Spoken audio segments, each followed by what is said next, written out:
Okay, Jerikai, you can't say that on stream. You can't say that. Don't say those bad words.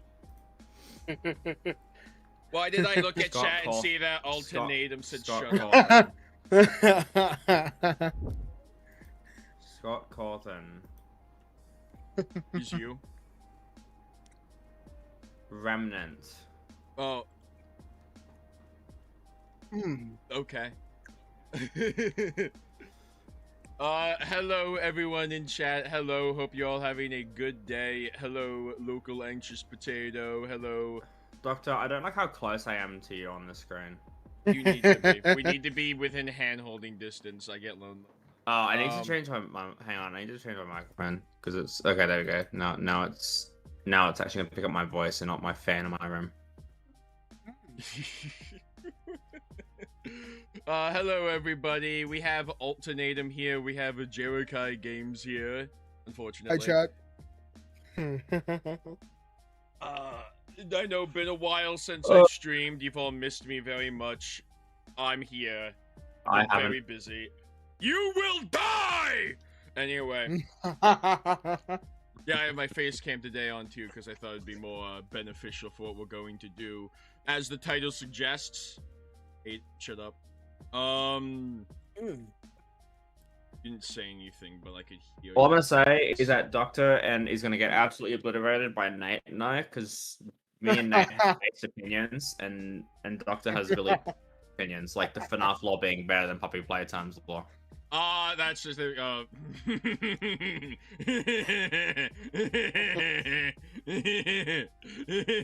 gonna die. Anyway, everyone in chat, speaking of bad opinions and good opinions, if any of you disagree with me today, I kill Nate on stream. Huh? Why specifically me? Because it's not fair, and I think an unjust death would be fitting of someone of your stature. What do you mean, of your stature? Because Nate's... You see how big that guy's head is on stream? That is true. This guy is pretty fucking big and round. You're quite big and round. Okay. I guess I should share my screen too.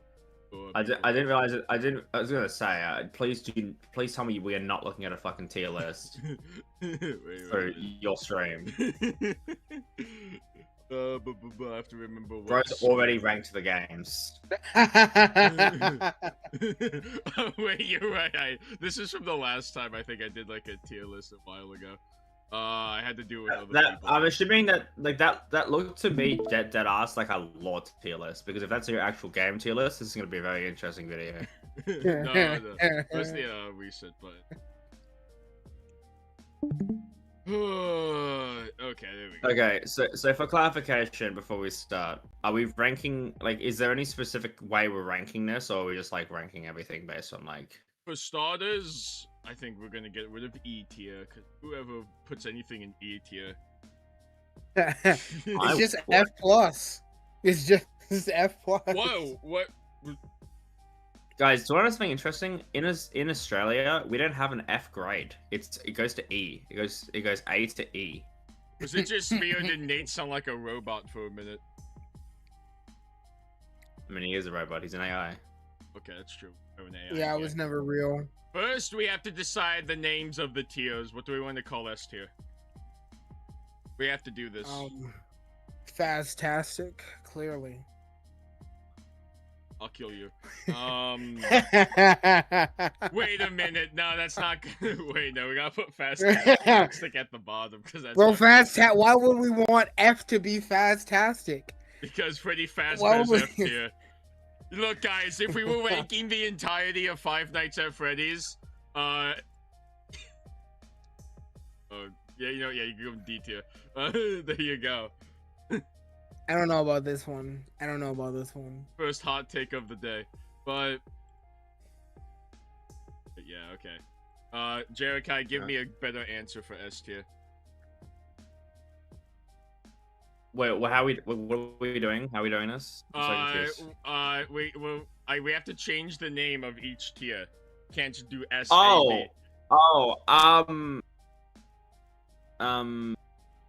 Give me your fastballs. Huh? Give me your fazballs. That works. Nate, A tier.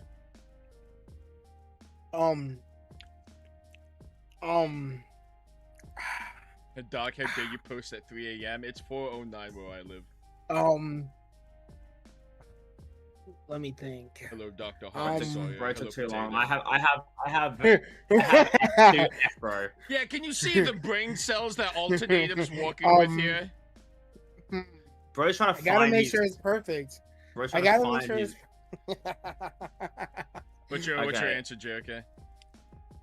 I want every single one to be related to fastballs. Like S tier is like I must have fastballs, and then F tier is like no fastballs for you, and then like you go like the individual like way down. Yeah, okay. I was thinking of like changing give to save me your fastballs, and then we'll do something with like maybe like. Actually, give you me know what? break You your know what? fastballs. Let's change this up.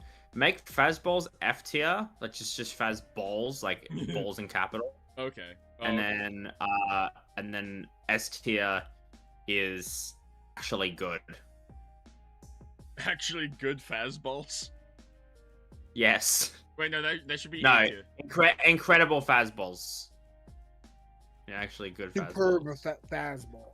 Okay. And then B tier is alright fastballs. And then C tier is just fastballs. And then D, I don't know, fastballs is final.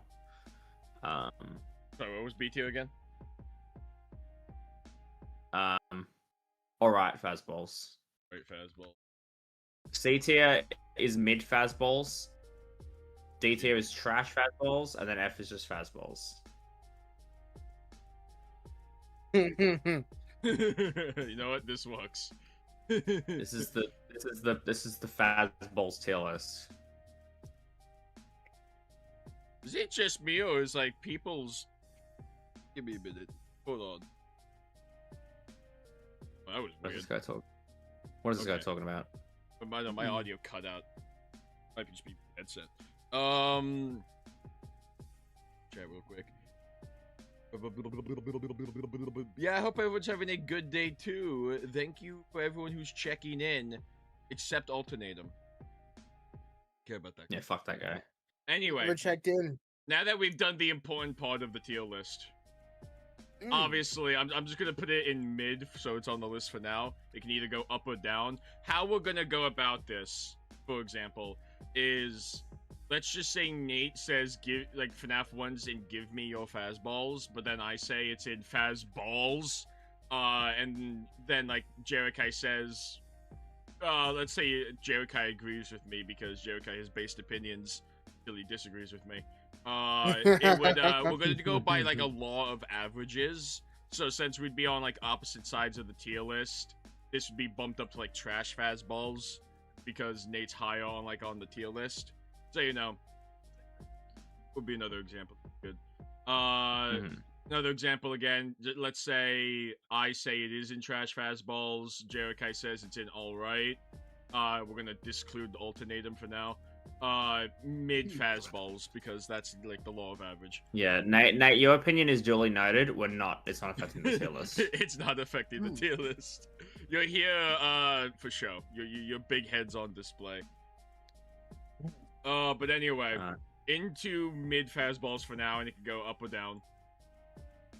I'm gonna go first. I'm gonna go first. Yep. I'm gonna be frank. Now, I think what saves this game a lot, and what saves a FNAF in general a lot, nostalgia.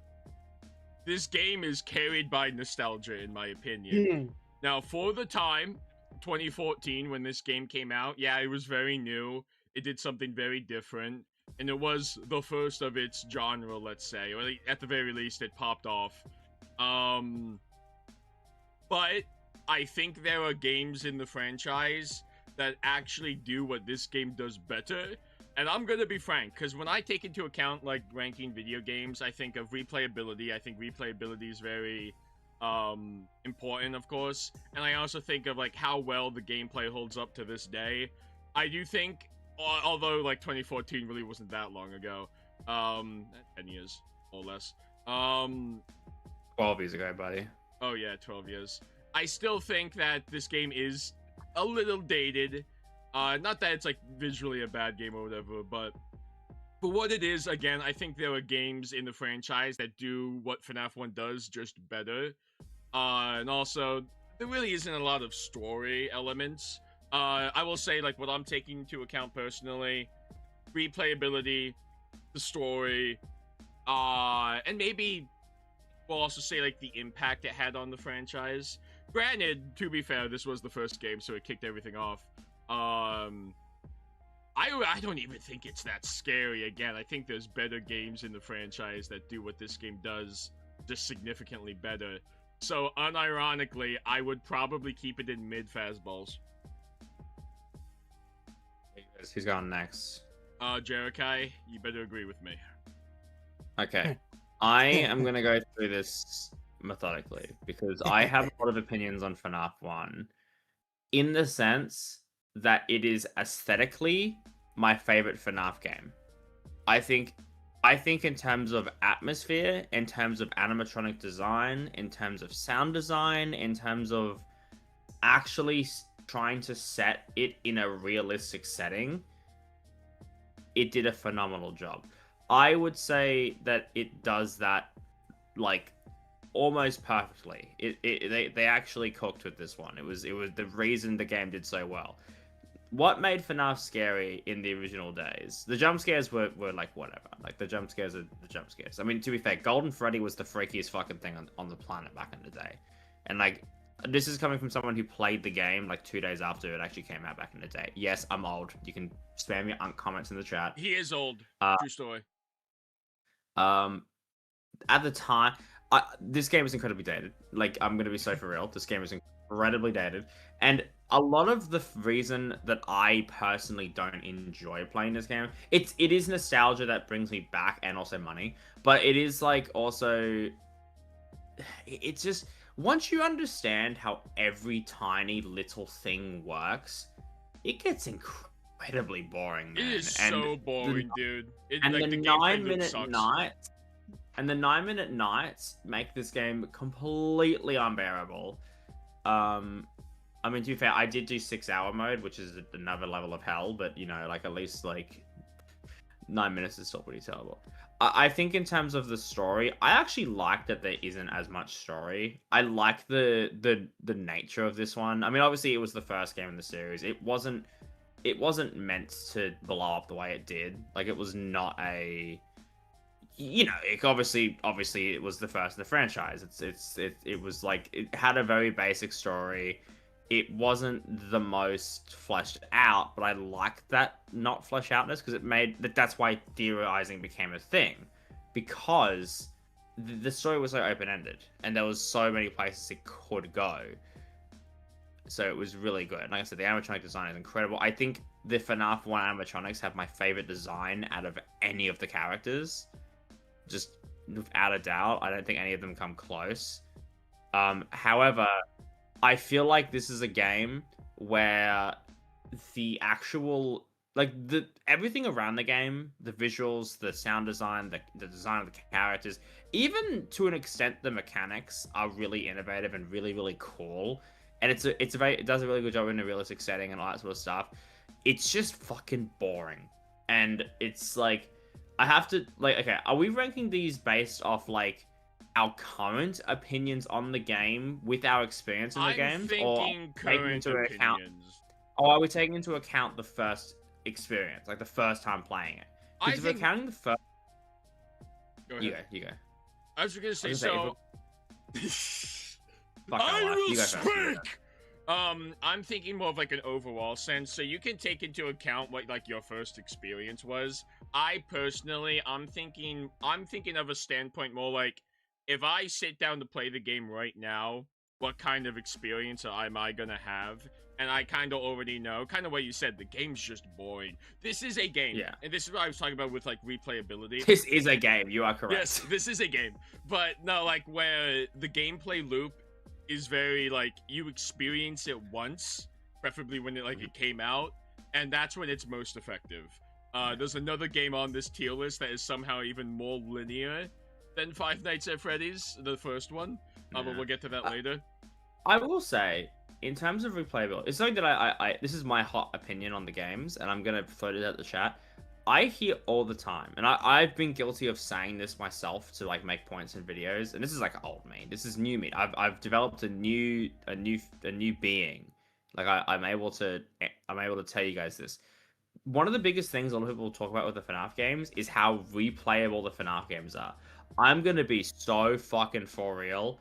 If I didn't have a job that revolved around half of these games, I would never play it. Like, name one game that you would actually go at. Okay, we won't name them now because we'll get to them later. But like, name one game that you would sit there and think to yourself, I have nothing to do. I have literally nothing to do. I'm gonna play a game specifically for fun. Let me boot up Five Nights at Freddy's 1. No one does that. No. Like, it is a first-time experience game. So, because of that, in a lot of ways, I do have to give it a lot more props than... Because obviously, the game's not meant to be played 5 million times. Like, it's obviously not. You're meant to go through the game, you're meant to do the extra challenges to master the mechanics, and then you're done with the game. Like, you're not meant to, like, replay it 50,000 times. I'll put it this way. I want to say this, too. So, like, when you get to some later games in the franchise, like Security Breach, more or less Secret of the Mimic, and then you could say also, like, Ultimate Custom Night, they actually give you a lot more in the way of doing challenges. I think, I don't know. Yeah, those games have more to do. FNAF, which... I can't fault FNAF 1 too much for that, because it wasn't meant to be more than that. Like, it is inherently, it is kind of a test game in all things. It's just testing a concept, and it ends up also working in its favor. I would say, considering absolutely everything, I would put it in alright fastballs. I think it, in terms of aesthetics and everything like that, it's S tier. But in terms of gameplay and like how fun the game is now, first time experience is incredible. Especially if like you've never ever played the FNAF games. However, there is one experience in this list, which we'll get to later, that I think tops FNAF 1's first playthrough. So because of all that, I would put it in alright fastballs. Nate, it's your time finally. Give me your hot take. It's one hell of a yap fest right there, bro. Okay, well, no, can you disconnect Nate from the call? Yeah, I got you, bro. Alright, now that list is gone.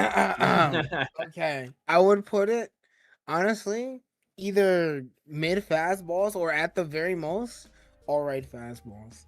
Because you gotta remember, you have to remember that FNAF is it's more than just a game. One of the reasons people keep coming back to it is for his story as well. Now, granted, his story is, I'm just gonna say it, fucking written like shit, but people keep coming back for it. And I will say, what FNAF 1, you know, the atmosphere, as Jericho mentioned, the atmosphere that it strives to grasp, that it strives to achieve, I do think that it does well. Now, granted, you know, most of the things in this quote-unquote story that FNAF 1 tries to tell us is now outdated.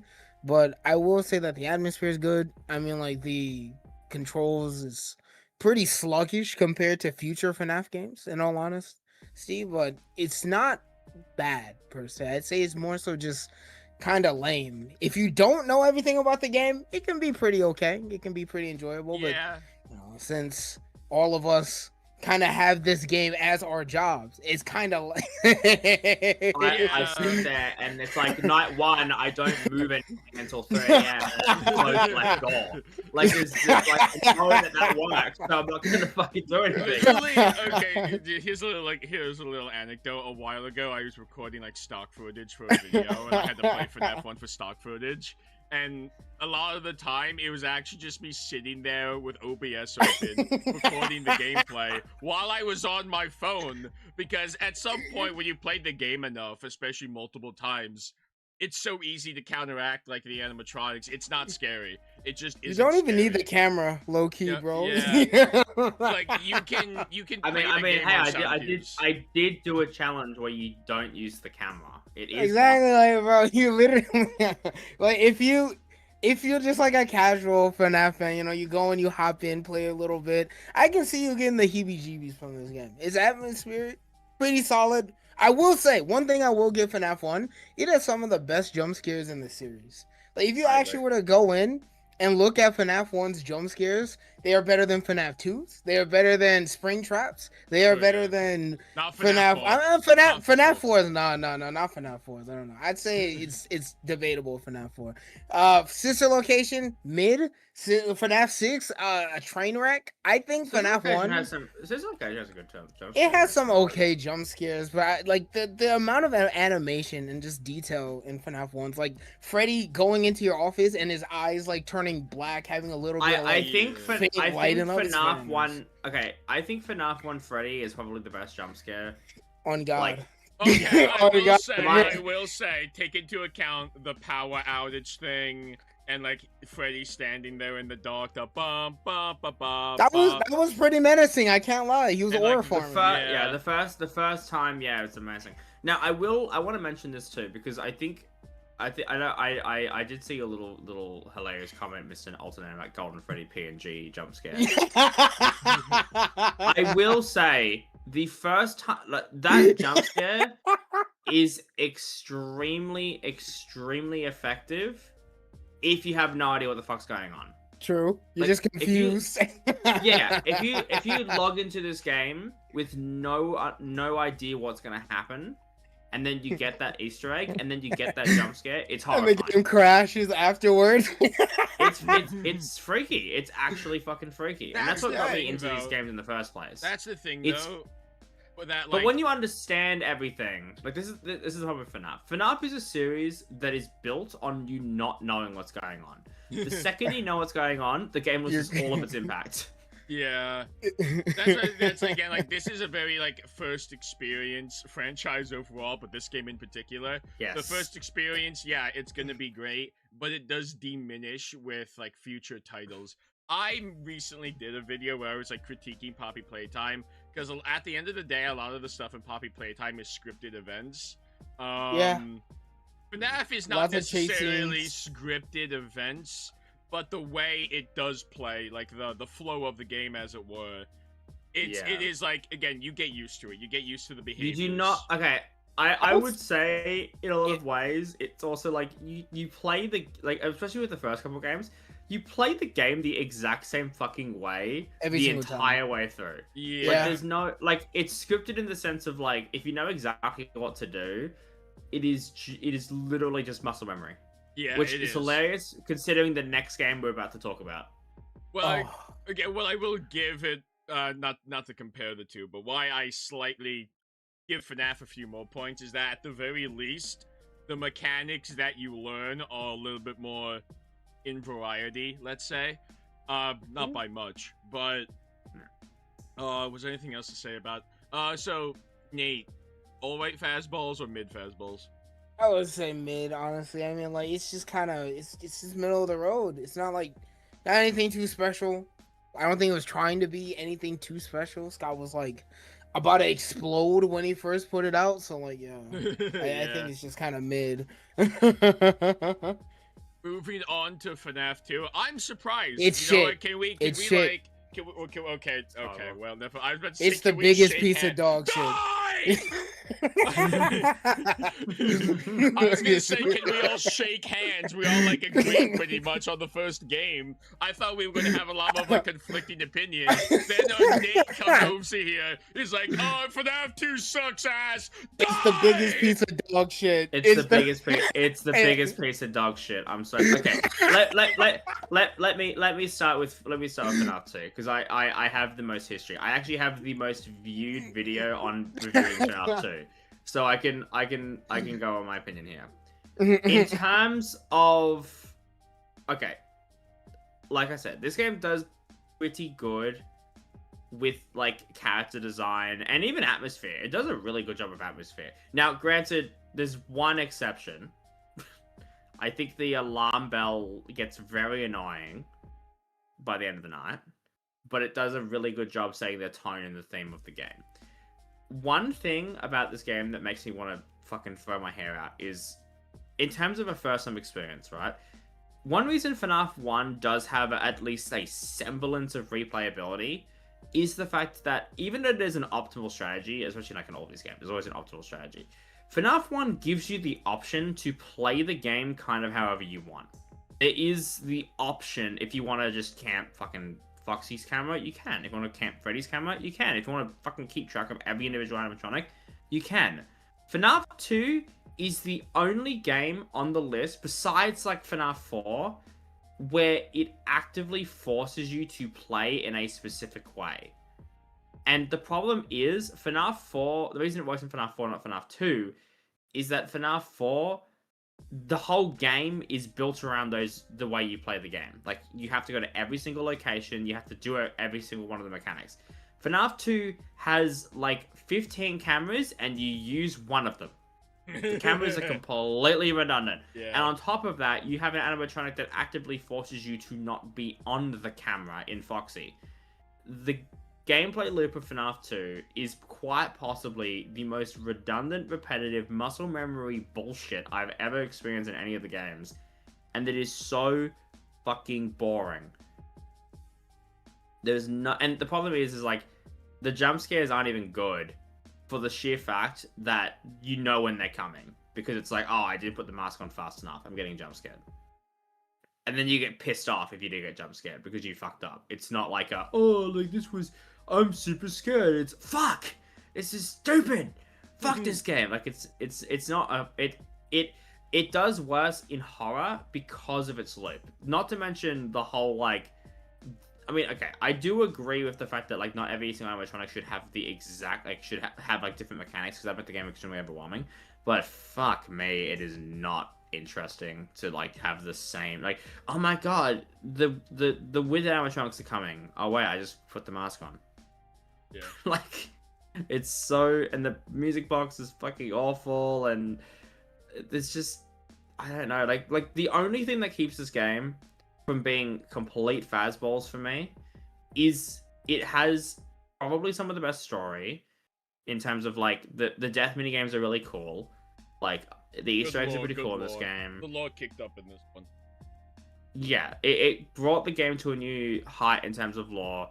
It does have pretty, like I said, it's got really good animatronic design. It does have a lot of really iconic moments, and like I like the atmosphere of FNAF 2 a lot. I think FNAF 2 has a very special vibe to it that is, it's honestly very similar to FNAF 1, where the atmosphere and everything is amazing. It's not as good as FNAF 1 in my opinion, in terms of like overall, if I count everything, it doesn't have the same sound design. The problem is the other thing too as well is that from a shut up fine the average my biggest issue as well when it comes to immersion is that the models are fucking awful in this game. I don't know what Scott was smoking, but the quality control went through the fucking roof, bro. I know there's a thing with like on launch Withered Barney's like bow tie was clipping through his mouth and stuff. That is still in the game. That is still in the game. It is not a launch thing. It is still in the game. There are like, I literally have a video where I go through like every instance of clipping. There's over 50, bro. There's over 50. It is disgustingly terrible. It is. Nate, I mean, it was rushed. Nate. It was rushed. All right, so like, as you know, like I think this game, it's the biggest piece of dog shit. I actually like genuinely hate this game, bro. This game, right? This game literally it actively gaslights you, bro. It is marketed as FNAF 1, but more. FNAF 1, but you get a bunch of more animatronics. You get the wizards, you get the toys, you get the puppet. But, bro, you are literally only going up against 3 animatronics the entire game. Most of the cast is countered by the mask, and then you have Foxy and the puppet. That is it. You are going up against 3 animatronics, except one is hyper aggressive and constantly requires you to put on a mask. It is annoying. I'm not gonna factor in max modes for any other like game in the future, but its max mode is actual hell, right? And it's the biggest piece of dog shit, bro. Yeah, it is actual hell, and it's just This game just fucking sucks, bro. I'm not gonna lie to you. The ambience is good. The ambience is good. I can't lie. Like you feel so unprotected. You feel so like alone and just kind of like unnerved at the fact that you are literally just sitting, staring down a dark ass hallway with really like nothing to protect you but some lights and a mask. That's really it. And, like the ambience, they nailed the ambience. I can't lie. The ambience was good, but the actual gameplay is horseshit. I actually hate this game. The lore couldn't be fucked to care about. I'm not gonna lie to you, man. Like it's really good. I'm not gonna lie to you. It expanded on the lore a lot. I just hate looking back at it because it's I just hate looking back at it. That's about it. Maybe I'm just super biased, but I really just despise this game. Its gameplay is horrible. I do not like it. It also like a lot of the fact of this game is like when it comes down to like, especially if you know how the game works with like AI and stuff. This game is so like this game is just the exact same thing from night 1 to night 5, and in an extent you slowly get the withers. That's the only thing that gets here's added, the problem. I fought some max moders on this back in the day, and I stand by this because I have people who say Fnaf 2's max mode is really good because if you use a stopwatch, you can like predict everything. And I'm like, yeah, you have to use an external software to make the max mode actually fucking bearable. Like that, I'm just like that's bad design, bro. I'm sorry, that's fucking ass design. I know. I agree. I genuinely. Like, listen. I know I'm like kind of eating Doc's words right now because I know he was trying to talk. But all I'm saying is that the puppet, if you remove the puppet from the game, I genuinely believe the quality would go up at least a little bit. The puppet robs you of so much because while there is a lot of clipping, and Scott was clearly rushing this shit. He got 4 games out in a year when he did this. There are a lot of beautiful like things you can see in the cameras, like a lot of creepy shots, or at least attempted creepy shots. The one of like Toy Chica in the hallway looking at the beak, or the one of Withered Freddy in one of the party rooms looking up at the camera. Toy Chica about to crawl in the vent. Some Foxy. Yeah, Toy Chica's ass. Yeah. You can see a lot of good stuff. You can see a lot of good stuff, bro. Not like the withers in the vent. The Easter eggs are really good too. I think Shadow Freddy and Shadow Bonnie are really fucking good. Like you would barely see that though. Like another one you barely see is Withered Foxy in the back room. Yeah, that one's really good too. Yeah. All right, Doctor. We'll let you have the floor. Me and Nate. I want to know. We've been holding this in for a while, bro. Okay. I want to know. So, like, this in for a while. Kai, where do you put Fnaf 2? Okay. If I'm considering literally everything, I can't put it in. Fazballs is reserved for a special kind of hatred I have for some of these games. But it's not in mid. It's trash Fazballs. I'm so sorry. It's Fazballs for me, bro. That shit's ass. Okay. This is so I'm gonna say it's in like right here for now. But okay. Let me back it up. Gonna be frank. I understand a lot of the criticism with this game. The gameplay. He's gonna say it's good, isn't he? Yeah, it's actually. He's gonna say it's his favorite one. No. I can say that it's not my favorite game. It's not my favorite game. I absolutely do agree. You're pretty much only going against 3 animatronics the entire game. The mechanics leave a lot to be desired, which is a real shame that you can't use more of the cameras. Because you know what? If you go back to FNAF 1, technically, yes, you can just like sit on Foxy, but the game does, I would say, encourage you to at least check most of the other cameras because of Freddy. So you're at least seeing more of the cameras than you would like in FNAF 2. In FNAF 2, you're literally just sitting on the music box. There's a game, ironically, on Roblox called FNAF 2 Reimagined, which takes FNAF 2. Oh, I beat that game. I love that game. Oh, yeah, no, unironically makes FNAF 2 a lot better, where, like, it introduces... It's a lot more overwhelming. I think Scott Cawthon even said during, like, a doco interview, he wanted the game to be overwhelming, which is why, like, you have, like, Withered Bonnie, Chica, Freddy, Foxy, all of them like hopping out of the vents and from the hallway one after the other. It's meant to overwhelm you, and I will say, I'll give it this actually. Even if you've played the game a few times, maybe this is just me.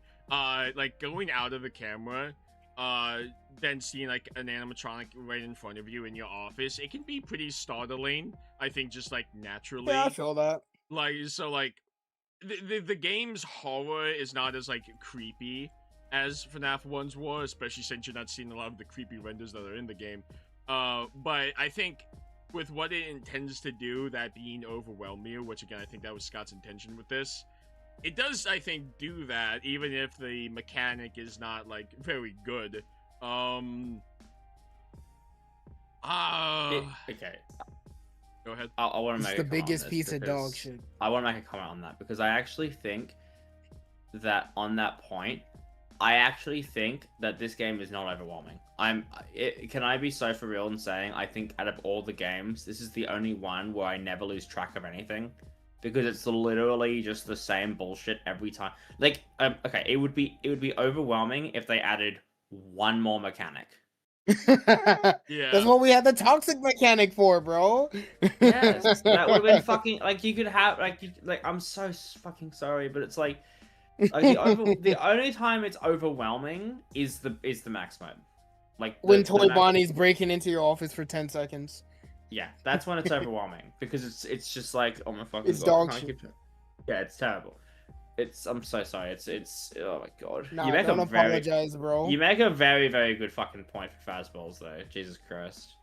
But I think all of its positives put it like, okay, I will say gameplay for me is number one on this list. How enjoyable the gameplay loop is. Okay, are we about to rank the fucking FNAF 3 troll game? Put it this way, actually. So, which one do you think is more boring? FNAF 1's gameplay, where you're sitting like 9 minutes FNAF straight? 2. FNAF 2. FNAF 2. Easily. It's yes. like, it's just the thing is, I think I know where he's going. The thing is that while there is technically more to do in FNAF 2, it's just more monotonous. You just flip up the camera, you press a button and wind the music box. That's it. Like at least in FNAF 1, boring. You can at least in FNAF 1 you can look at the pretty renders. Yeah, and that's about it. It's just FNAF 2 feels like a chore. It's just more monotonous, really. FNAF 1 at the very least has a little bit of randomness to it. Even if that randomness is not that much compared to like the next game we're going to talk about, it is at the very least, like, there is something to it. And there is the fact that you can fuck yourself over with the power. And there is all that sort of stuff. FNAF 2 is so forgiving and so unforgiving at the same time that you just become, it's just this monotonous fucking bullshit where you just I can beat that game without actually seeing what's happening on my screen. I don't even know why the flashlight has a battery, to be real. Like, you barely ever run out of it. They just give us infinite battery at that point. For real. So Toy Chica doesn't give this game any points for you? No, bro. The fact that Scott designed her while bricked up does not give the game extra point. I don't know why he made her look like that. No, it is Jen. I actually would say that Toy Chica's design is inherently not very good. I mean, it's obviously carried this game tremendously. But Toy Chica was the awakening for a lot of people who became furries.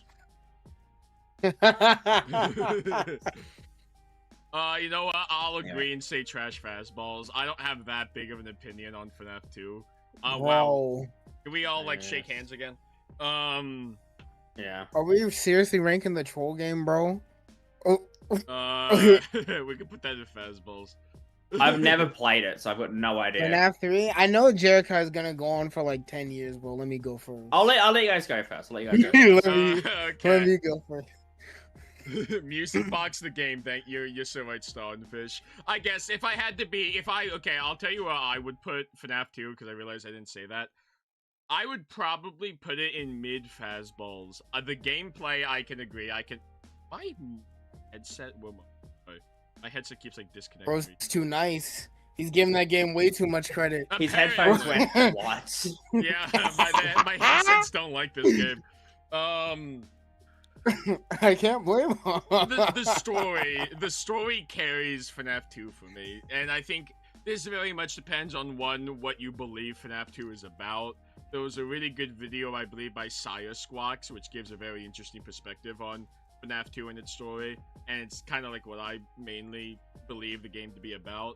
But I understand, of course, when it comes to like lore and theorizing, that's very subjective, put simply. But yeah, no, the story carries this game hard for me, and I think there's a lot of important aspects in the story that are introduced in FNAF 2. It's the first time you see Purple Guy. It's the first time you see the puppet. And they give like the phone calls give a little bit lore. It's supposed to be, it takes place in 1987. It's supposed to be the lead up to the bite of 87, which was like mentioned in the first game. But I'll settle on trash fastballs for that. I want to make this point because you've struck a nerve with me, right? Okay. Okay. This is I need you say that FNAF 2 is carried by its story, but I want to emphasize that this is an example of when I say that FNAF has a terribly written story. This is my example in the fact of how the fuck do you know their story? Like, the only way you're gonna know FNAF 2's story is if you die. Oh yeah, okay. I'm not gonna say that. For example, FNAF 3 does a better job at introducing story with like, the mini games. FNAF 3 is the probably keypad on the wall most... is. Listen. Yeah. We'll talk about that when we get to FNAF 3, but I will say the keypad on the wall. I'm not excusing that. I'm not excusing that. Yeah, that's pretty. That's it. I will give you that. I mean, we might as well start talking about FNAF 3 if we. Yeah. I will. On that point, I'll go first. I just want to say one point, and then I'll let you go. Yeah. Which is that FNAF 3. If you are playing this game completely casual, this is why I say the games kind of suck. FNAF 3 is the first time in the games, if you are just playing through the games casually, is very likely going to be the first time that you, like, understand that the animatronics are possessed by kids. If you just play through the games casually and don't, like, look at everything else.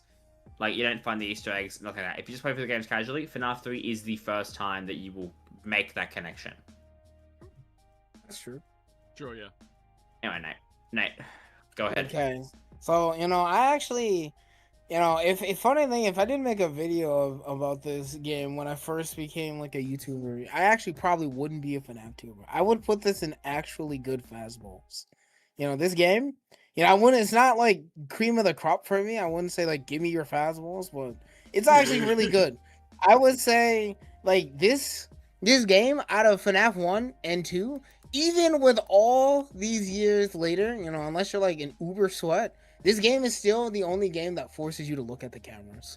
And like it is the only one that actually, like, if you're not like, deeply familiar with how Springtrap works and operates, it's still the only one that consistently makes you have to open the cameras. FNAF 1, you can get away with that shit, barely opening them. FNAF 2, it's just puppets in, but here, it's beautiful. And Springtrap is such a beautiful character, not just because of his design, but the fact that he was tailor-made for Fazbear Frights. He blends in so incredibly well on, in FNAF 3 that it will have you questioning if you saw him on the grainy ass cameras, and if you just, are just hallucinating. The game actually gets in your head, and as you hear him moving around in Fazbear Frights, it builds so much tension. Now, granted, Night 1 is a fucking snooze fest. He literally isn't there. Alright, I'm gonna dock some points from that, but I can excuse it. Ironically, I think Ska was worried about the game being either like too overwhelming or like, oh, there's too much stuff happening with like, oh, you have the cameras, then the reboot panel. So he gave you Night 1 to like, oh, I have both of these things. Yeah. It's just on a repeat playthrough, it just feels like dog shit. I can't lie. Yeah. Just having to walk away from the game. But other than that, it's really good. What I will say is that FNAF 3, like, it is tied for me in, with FNAF 4 in terms of ambience. I think this is when, like, FNAF peaked with its ambience. I still to this day feel unnerved when I open this game every now and then. It is such a masterpiece in, a horror ambience. Now, granted, Springtrap's jump scare kind of dog shit. I'm not gonna lie to you. I think we can all agree on that. You know, that's okay, but still, great stuff right there. And the DVD jump scare is better than the I think Dead by Daylight's the first time Springtrap had a good jump scare. Okay. Yeah. On the ambience, by the way. So I know Jericho said that he really likes the FNAF 1. Sorry, yeah, no, FNAF 1 and like FNAF 2 ambience. Like, oh, that's peak. I think when you get to like FNAF 3 and Sister Location, more or less FNAF 4, I'll say what I want about FNAF 4 when we get to it. I think they, not to say that the original games don't have, like, FNAF 1 doesn't have its own sort of ambience. I think its ambience is a lot more bland compared to the stylization that you see in the game, like Five Nights at Freddy's 3 and Sister Location. Because Five Nights at Freddy's 3 and Sister Location, I think even, like, if you, like, look at the colors, they have a very particular, like, color style, you know, like, kind of like a theme, as it were. And I like the vibe of that more than I do, like, FNAF 1 and FNAF 2.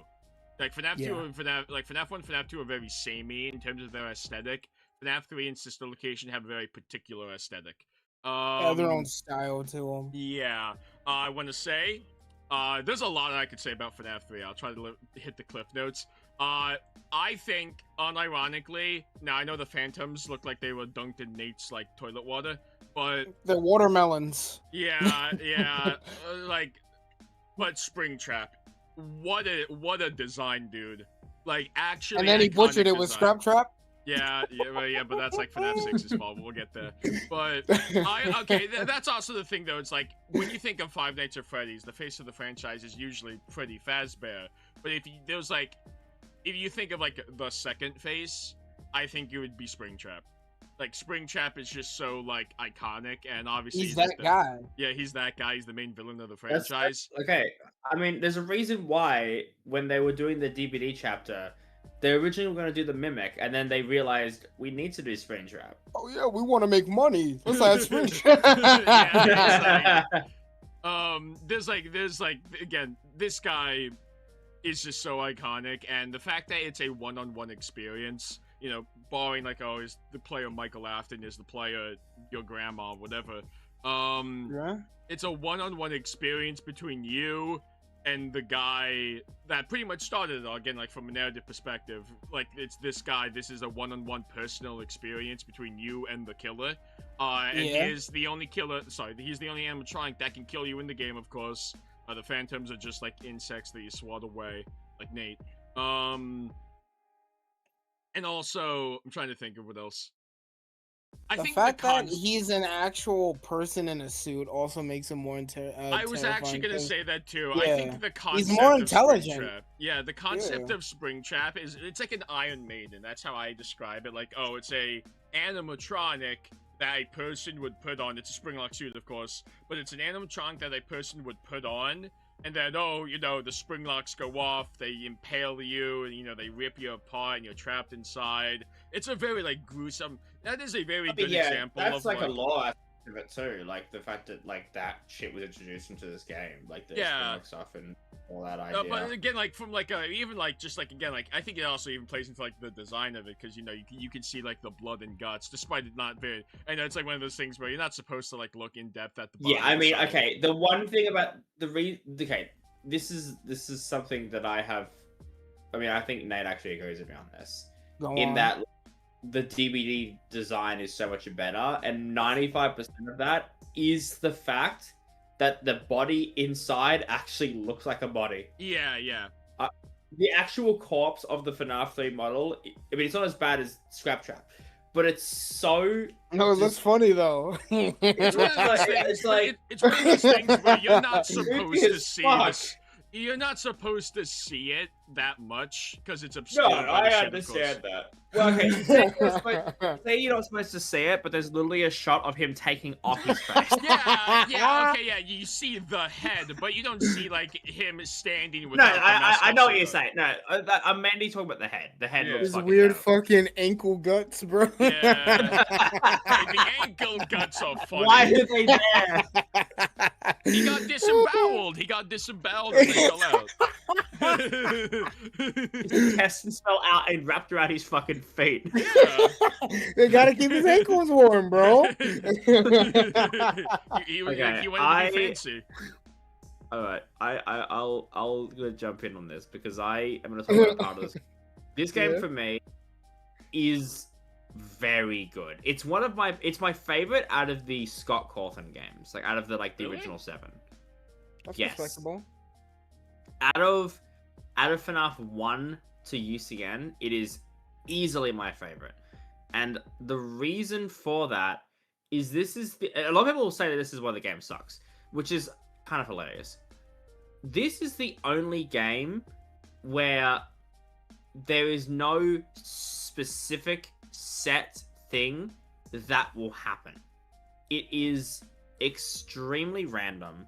The way Springtrap moves is entirely there's no pattern to it.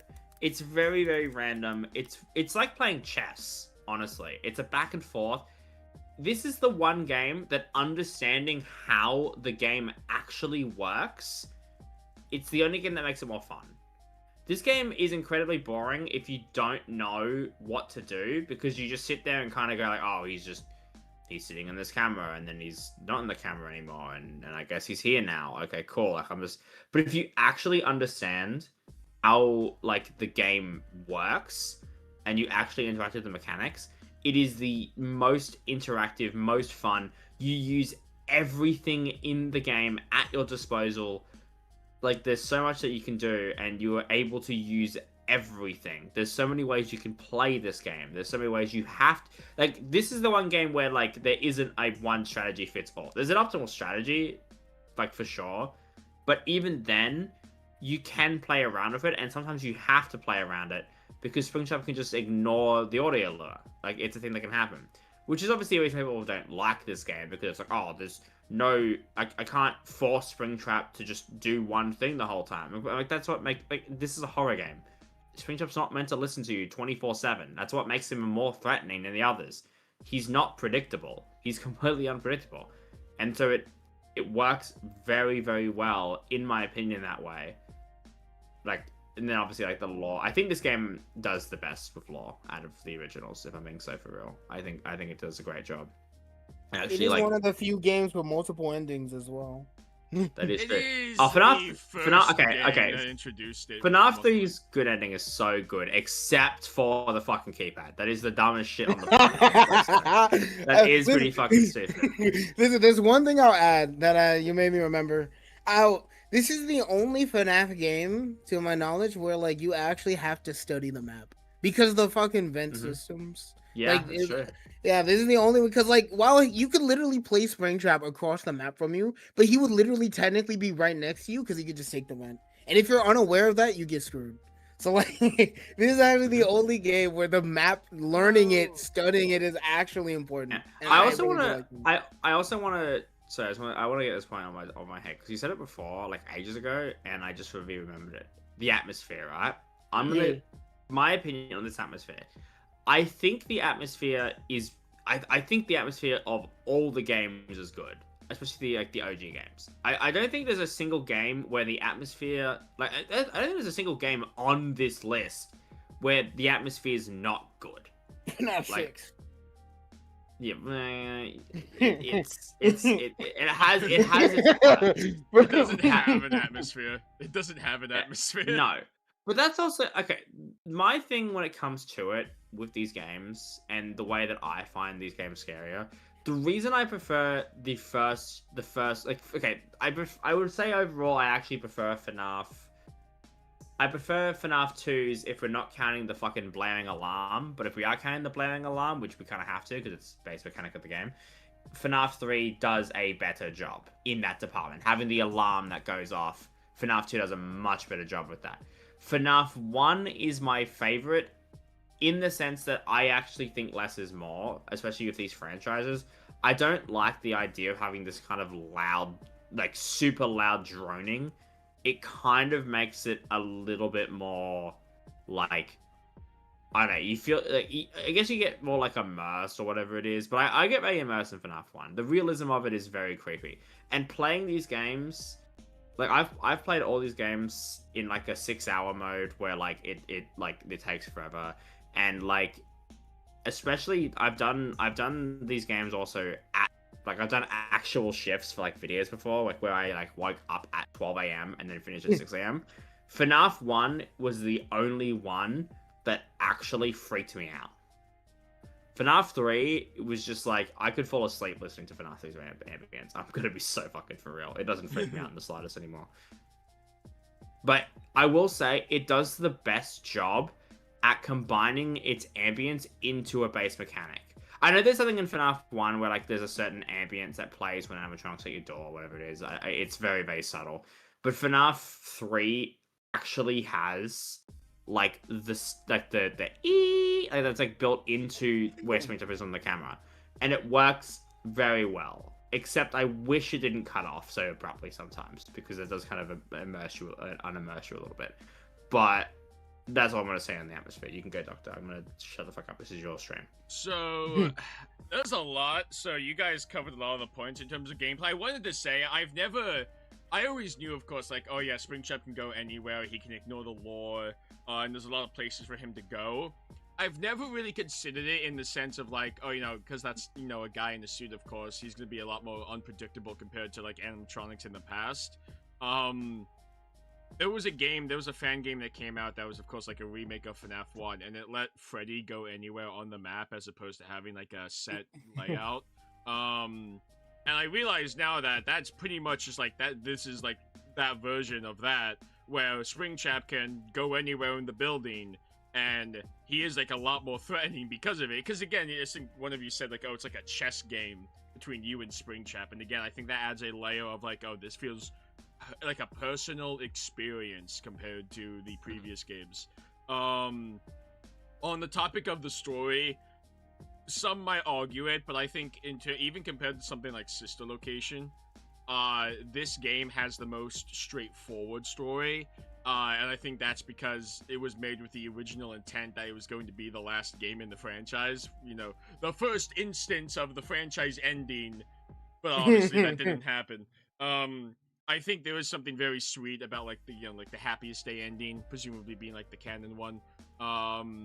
And you know, you're setting the children's souls free, and there's a very melancholy feel. I think this game overall is very like melancholy in a way. The choice in it's actually quite emotional. Like when you like go for the good ending, like especially like the first time. Like it's actually like one like I don't think I FNAF 3's good ending is my favorite ending. I wouldn't say it's the best one. I think Connection Terminator just has too much aura, but like, it is my favorite, and it's because of how emotional it is. Like, it is a very, very emotional, like, way. Like, FNAF 6's ending is actually just the exact same as FNAF.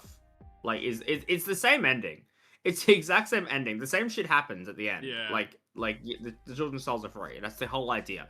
It's kind of like I'll be so for real. It kind of feels like a bit of a Star Wars thing where it's like, oh, like Anakin like kills the Emperor and now the balance is restored to the Force, and then 3 movies later another character does the exact same fucking thing. Somehow Palpatine returned, yeah. Like it kind of feels like that. Like we'll get to that when we talk about Pizza Sim. But like the speech is good and everything that. But FNAF 3, the good ending is very much. Happiest Day is really, really cool. The actual good ending mini games are incredible, and also I'm gonna be so for real, they are kind of creepy. There's an unsettling feel about it. Yeah. It's the reason I like the first 3 games the best, and why I actually contain FNAF 1 to 3's lore in its own story. I'm under the impression this is gonna blow chat's mind. All right, this is something that I actually think I like to implement and makes the story so much more enjoyable for me. Is viewing the games in thirds. I don't view FNAF 1 to 6 as a coherent story. I think FNAF 1 to 3 and 4 to 6 make them more coherent stories. I know Doctor's sitting here with his little fucking theorist biased brain fucking twitching going, but in FNAF 2 there's a reference to this, and in the books there's a reference to this. Shut the fuck up. This is my opinion, right? This is how I view. I think FNAF 1 to 3 as a story does amazing. Has an amazing experience. It like full on explain. Like FNAF 3 does wrap everything up. There's a couple of things that it leaves unanswered, which I think is a good thing. I think the things that leaves unanswered are good things overall, right? Like, I think not knowing who the killer is and all that sort of stuff. Sure, maybe it's like it's a bit of a like, I want to know exactly who it was. I think that makes Springtrap more creepy. Not knowing exactly who it is behind the mask is freaky. I think once you give a name to a character like that, it does eliminate some of the scare factor. Like, William Afton is not very scary. Like, in terms of like once you give him a name, he's not very scary. It's just like it's this guy. Like it's the guy behind it's the man behind the slaughter. But then like the idea of it could be anyone. It could be the phone guy. It could be the player. It could be like all these different things that it could potentially be that you have no idea who this guy could possibly be. Makes him scarier, in my opinion.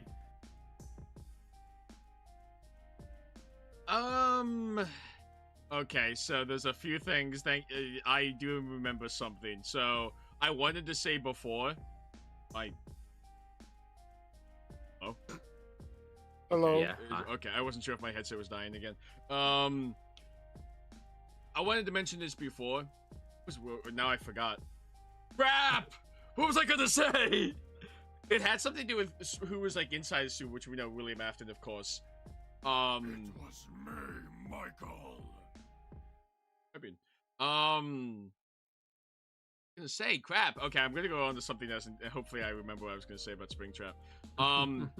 The story, it's funny because I kind of agree that, in a way.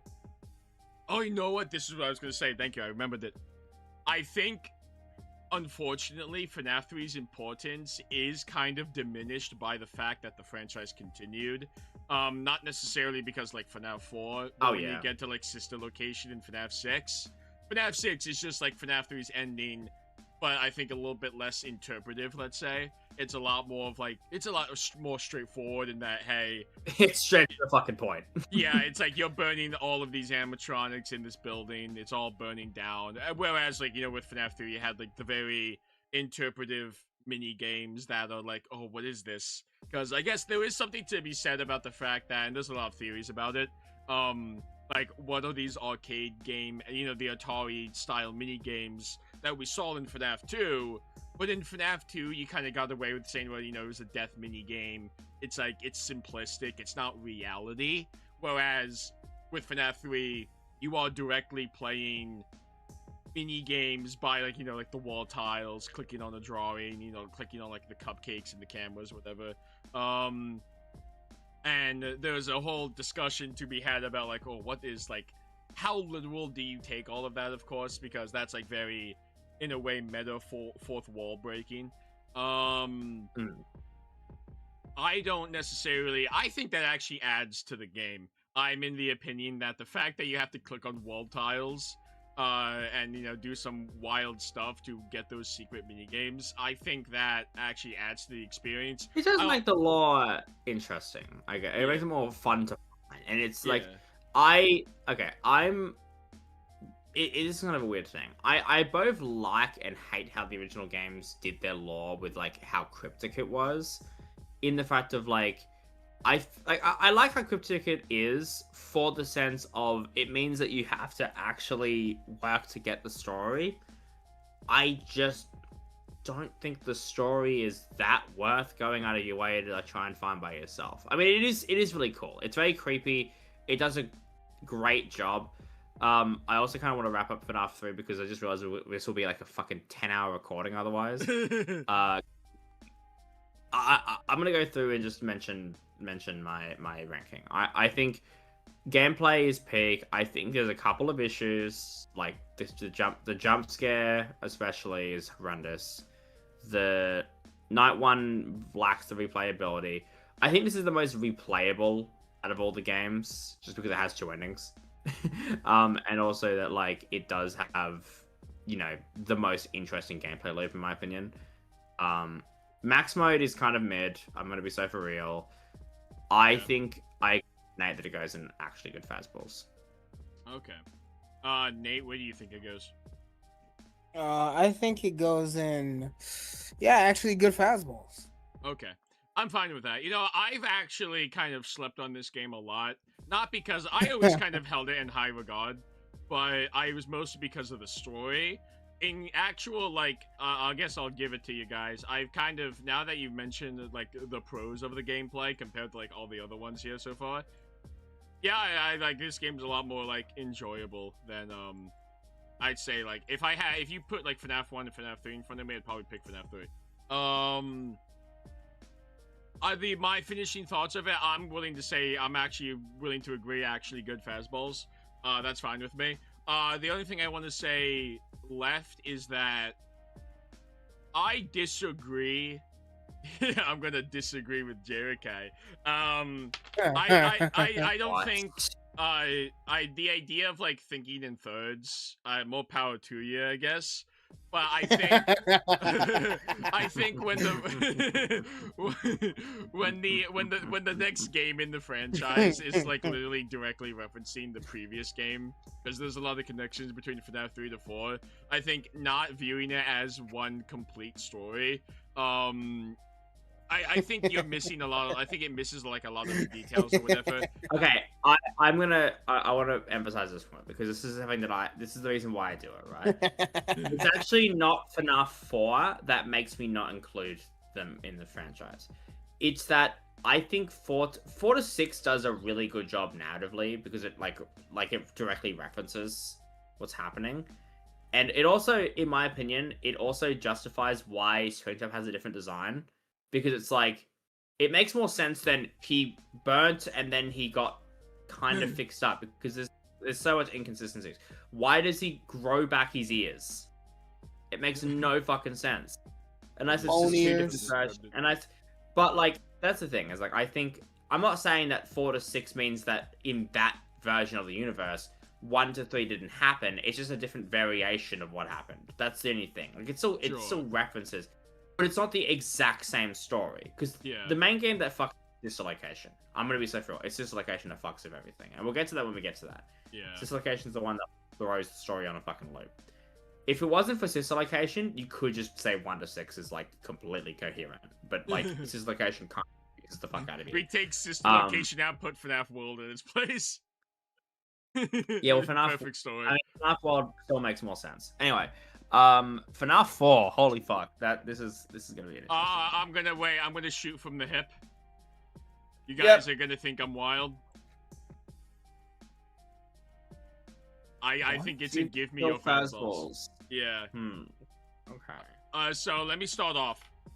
Remember when I said that there were games in the franchise that do what FNAF 1 does, but better? A lot of people say, like, oh, FNAF 1's really good at building tension. Like, that slow build of tension as the horrors slowly creep towards your office. I think this game is even more intense than Help Wanted. And Help Wanted kind of, like, loosely adapts FNAF 4 into its gameplay. It's one of the things. I think this is actually better than the VR version, and I'll tell you why. There is nothing more, like, spooky and kind of nerve-wracking than when you run up to the door and you listen closely, but, you know, you can only listen so well. We're only human. You know, we screw up sometimes, and, oh, did I hear breathing? Was that just ambience? Or was that, you know, was that an animatronic that's directly in front of me? Staring out into the pitch black dark when you're kind of uncertain if there's an, you know, a spooky animatronic in there waiting for you, and then you click on the light, and it was nothing. And then it's like, oh my god, like that breath of relief when, like, okay, I'm not dead. I'm not about to get jump scared for the 5th time by Nightmare Chica on night 1. You know, like Markiplier. But I think this game is just so good at building its tension because it's just, you know, like, kind of automatically with what the gameplay loop is, it breeds horror. It is honestly, I think, the scariest game in the franchise, probably. Much more than even like Secret of the Mimic or the VR games or whatever. I think it is it's actually very good horror game. And I know some people say, oh, the Nightmare animatronics are over-designed. when you're looking at them, like, in the extra menu screen, I can see what you mean. Like, oh, wow, that looks very kind of overly scary. But again, the idea is that you're seeing this, like, in a hyper imaginative child mind. Not to say that the player's the crying child, but, like, you're seeing it from, like, presumably the eyes of some sort of child. And also, this is what I was going to say. When you're actually in the game, like the night gameplay, seeing these things, they are absolutely very effective, because it doesn't show you too much that it's like, oh, I've seen it so much that now they're not scary, but it obscures them just enough that, they are very The nightmare animatronics work because you see so little of them over the course of, like, it's like you see flashes of them. If this was like FNAF 1, where you can just fucking stare at the model, they wouldn't work. They'd be very exactly. This is one of the few times, this is actually a complaint I have about FNAF 6. The absence of cameras in this game actually does the game a service. If there was some form of cameras in the game, it would not be as effective as it is. But because you are so limited, and the fact that you are so limited, because, like, I know, like, a complaint of, like, FNAF 2, of course, was that, you know, there's only, like, 3 mechanics, really, like, 3 animatronics, and mechanics are very simple. The fact that you have less to your advantage, but what you do have makes the game a lot more terrifying, really works in this game's favor. Yeah, no, I would actually agree a lot with, like, what you had to say, especially, like the atmosphere is really good. This is definitely one of the scariest. I think, in terms of the game and stuff, like, okay, the VR games are kind of, the VR games are kind of, like, not unfair to compare to, because, like, obviously physically being in the space is way more terrifying than, like, if we're talking specifically flat mode versions and, like, all that stuff, FNAF 4 is easily the scariest. Without a doubt. There's nothing comes close. It is the most tense throughout. There is nothing about that game. Like, FNAF 4 is the only game that makes me tense, even though I know how everything works, because it is kind of freaky. The main reason it's freaky, though, more comes down to the fact that I'm worried I'm going to fuck up the controls. Like, that's where most of my fear comes from, is, like, control versus shift. I get so confused because I play other games. The controls are a little bit unintuitive, but whatever. I can. I also want to say, on 2 things, actually, in regards to, like, the VR comparison. The reason why I think the original FNAF 4 works better than the, like, VR FNAF 4 version, in the VR version, you have the ability to, like, freely move around, as it were. Which, you know, in the original game, of course, like, you're running up to the doors and closets or whatever. But, like, in the VR version, because it's VR, you can, like, kind of freely look around. You can freely move. You're less restrained in a way, if that makes sense. FNAF 4 needs to be restrictive to help with horror. Yeah, actually, the VR version actually kind of throws you a bone. In the original, for example, let's say Nightmare Fredbear's coming down the hall. In the original, you have a very short time frame to react, or, like, to close the door, of course, because you could see him, like, in the middle of the hall coming towards you, but it's a still image. Whereas in the VR game, because it's, you know, a 3D environment, they actually have, like, an animation cycle of them coming towards the door. It gives you a lot more time to react, actually. So in a way, that actually shows you more of the model and the animatronic, much more than, like, the original game did, and therefore I think it does actually diminish the fear factor.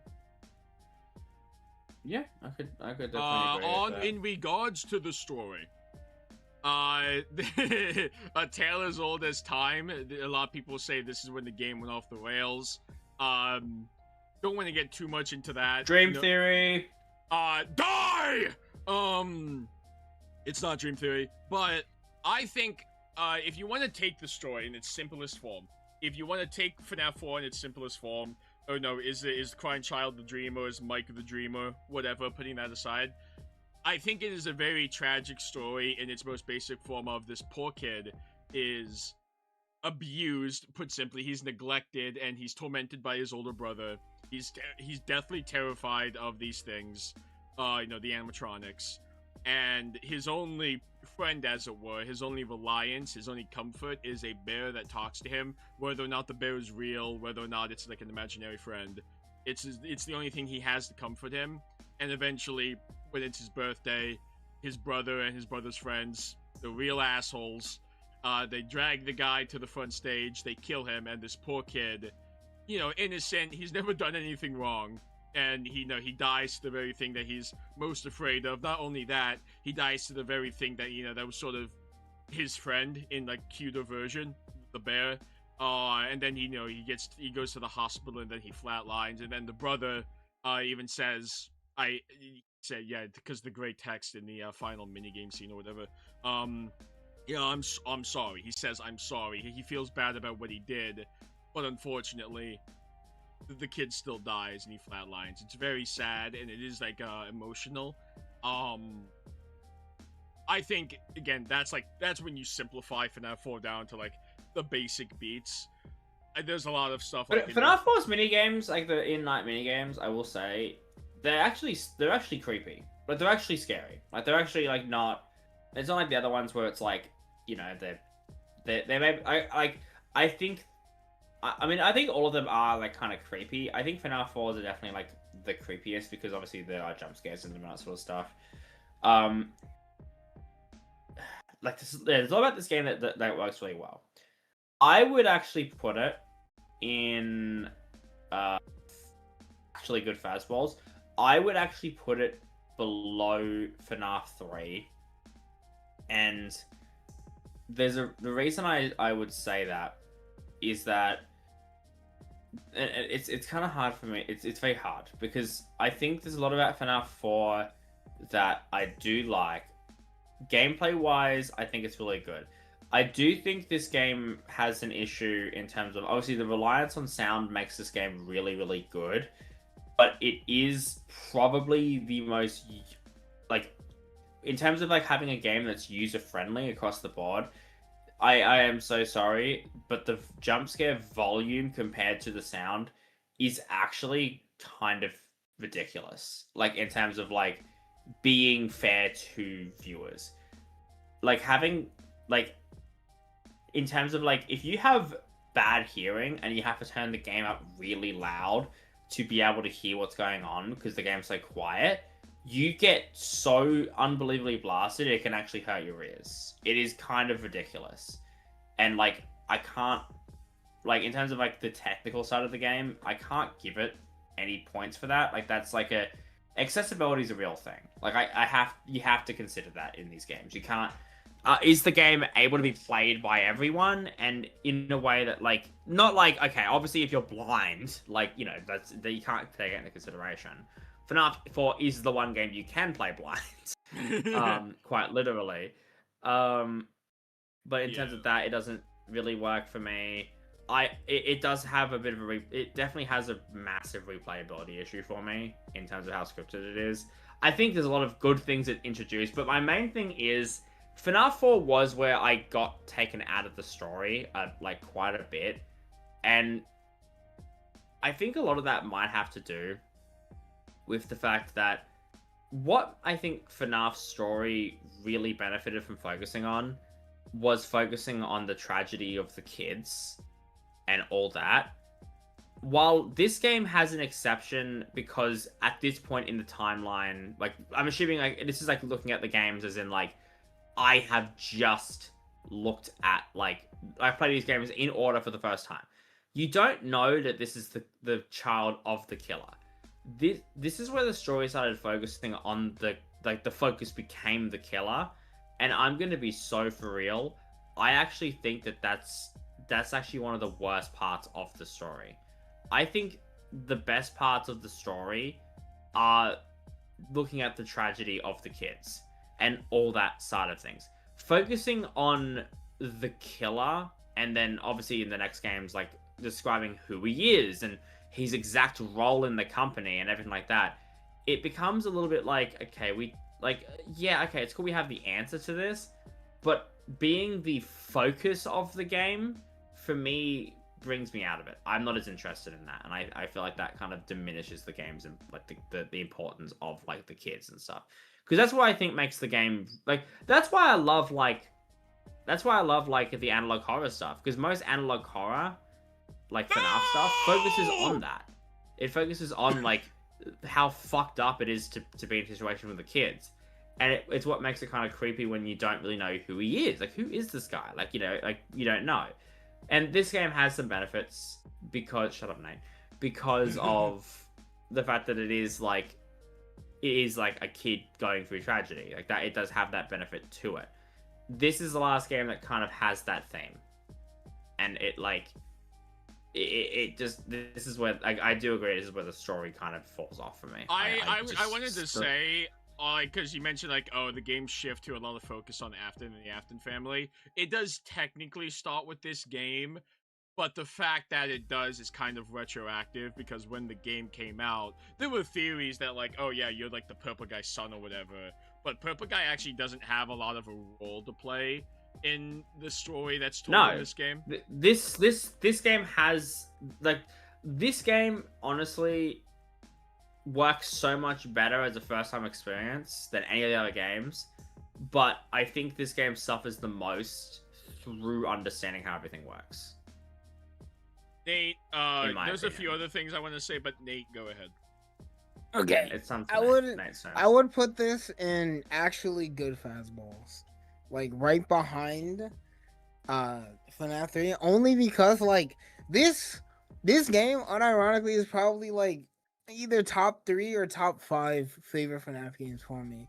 But the issue, right, that I have with this game is mainly one, you know, if we're taking the entire game into account, you know, the ambience great, love it, you know, the different gameplay, like the different mechanics in this game are pretty nice, like Foxy, being able to prevent Foxy from getting into the closet and then having to deal with him once he makes it to the closet, really great.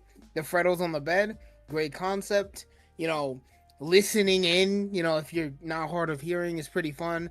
But I will admit, the jump scare, you know, it's fucking sucks, bro. I'm not gonna lie to you. That's one of the main reasons the jump scare, not the jump scare animation, but the fucking volume. What Jericho talk to you about? It's so fucking dumb. Like, bro, you make a small error and then you just hear. Yeah, then you get like, fucked, yeah. You okay, like. It's so funny because the last few days, the last fucking patch of Dead by Daylight when 2v8 first came in, where fucking Nemesis punches were like a fucking atomic bomb hitting you, where like the volume was like 50 times what it was meant to be. It just felt like FNAF 4 jump scares, bro. That's what it like. It is just so ridiculous. It is so unbearable. I will say, the story for FNAF 4, as much as I love this game, the story is the biggest piece of dog shit. What? I don't, like, bro, this game has caused so much confusion for the community. It is incredible. The fact that not even Scott knows what's in the fucking box is insane to me, bro. He would literally ask what's in the box. He said, I once knew, but it's lost to me now. What do you mean? I think the problem with FNAF 4 is that, I mean, go back to FNAF 4 was all, okay, this is another thing, right? This is why I think FNAF 4 is worse than FNAF 3. FNAF 4 was meant to also be a final game, right? Like it was advertised for as realsies this time. The same as as FNAF 3 was. FNAF 3 is a much better ending game. Yeah. As an ending game, FNAF 4 fails horrendously. Oh my god, guys, it was all a dream. Oh my god. It's such a fucking awful ending game. I can admit that the FNAF 4 is not a good final chapter. Because, you're taking the concept of, like, doing a prequel that's earliest in the timeline, it's the final chapter. The idea is that it's supposed to, like, give context to the games that take place after the fact, but it doesn't really. It just opens, it's one of those things where, like, it opens a lot more questions than it answers. FNAF 4 could have taken place at any point in the timeline if it wasn't for the fucking 1983 bullshit that they show in the Yeah. If it wasn't for that, you would literally have no idea when this game takes place. You'd be like, I guess it takes place at Fredbear's, like but like when, how long, what? Like this could have been around the same time. What the fuck? Like it's just Yeah. I'm so sorry. I agree with Nate. I don't think the story. It's the biggest piece of dog shit. I don't think it's the still love the worst game. story. I still love the gameplay, but the But, story is ass. I can't lie, bro. like I'm not a big fan of the stories in general. I think the lore sucks, and maybe part of that is the fact that I don't like FNAF theorists as people. No offense. That's Doctor. crazy, bro. How could you say that to us? Because no, like just the whole when you get surrounded by people who are like, you make a point, like, you know, if I mention my point, like, I think the story makes more sense if you combine it into thirds, and then you have someone say like, no, you can't have that opinion. Fuck you. Like, not just I don't agree with you, but it's an interesting, like, I understand where you're coming from and it makes sense, but I don't like agree with you. It's no, you fucking idiot, because in the book, like, shut up, like bro, like, fuck off, like, that's stupid. I mean, I'm under the firm belief that FNAF doesn't have a actual story. I think Scott was just making bullshit up as he went along. Random bullshit. And I'm sorry, he contradicts himself so much. It is fucking ridiculous. It is so dumb. That man is so bad at writing stories. It is unbelievable, bro. I'm so sorry. Security Breach is the biggest example of that, but we'll get to that when we get to that. Holy fuck. But okay, to wrap things up in a nice little bow and move on. If the gameplay's good, story's ass. I think Nate and I have the exact same opinion. I think it is an actually good Fazballs, but I think it's below FNAF 3. And well, law of averages, it's above FNAF 3. Screw you. Law of averages, 2 out of 3 said it's behind FNAF 3. You put that shit behind FNAF 3. No, I say it's in Give Me Your Fazballs. Put that shit behind FNAF 3. No. Put that shit. No. Alright, you know, chat. FNAF 4 ahead or FNAF 3 ahead? Wait, we can do a poll.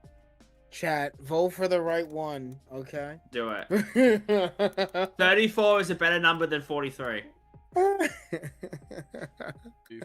Yo, I love that rule. I mean, listen. In terms of cover art, bro. Like, you gotta admit, I think FNAF 3's is better because of Springtrap, bro. Look at that fucking sexy man right there. He's actually the main character of the game.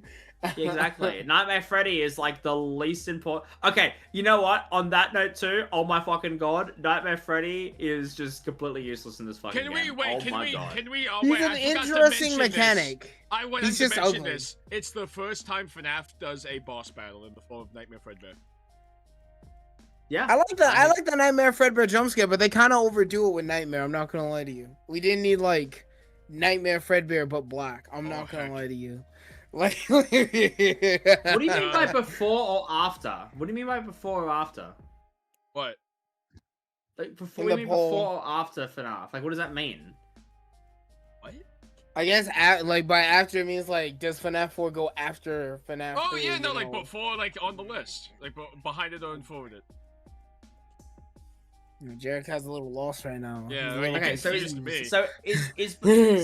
is before meaning like it's 4 then 3, or is it 3 then 4? After implies it's above FNAF 3. Oh, okay. Well then I'm changing my vote, bro. Oh my god. I thought it was the other way around. Yeah, I thought it was the other way around too, bro. Yeah, this guy's misleading to get you. You know, fuck it. You know, I don't even care. Whatever. Have your way, Doctor. Have your fucking way. Well, me and Nate know me and Nate know what we want. We know what we want. I will say though, you should make a separate list for the troll games, because that way we can put Fazballs in like what it actually needs to be. That's true. Add row. Games no one's played. Scott dumb. Yep. Yeah. And then Halloween version's the fucking same. Like there's no. Halloween versions, it was pretty cool. Like I played it once, guys. It was. Quickfire Halloween edition below for them. It's the same fucking thing. It's just different characters. It's the same thing, but orange. That's Yeah. about it.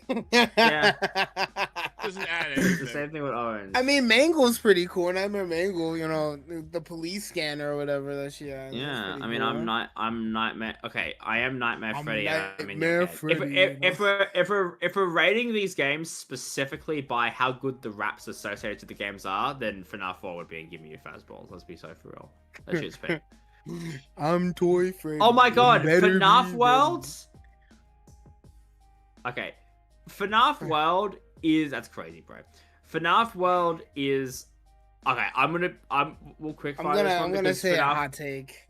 FNAF World does not have much to go for it. It's canon. Okay. Somehow.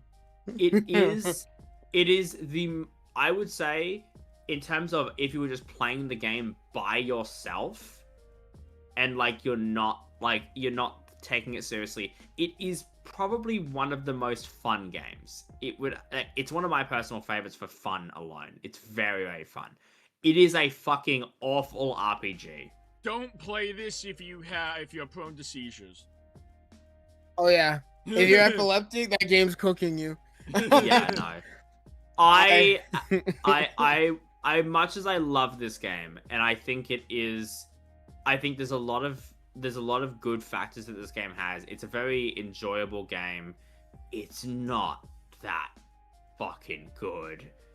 And I'll be honest, I saw a message in chat by saying FNAF World and Refresh is like really, really good.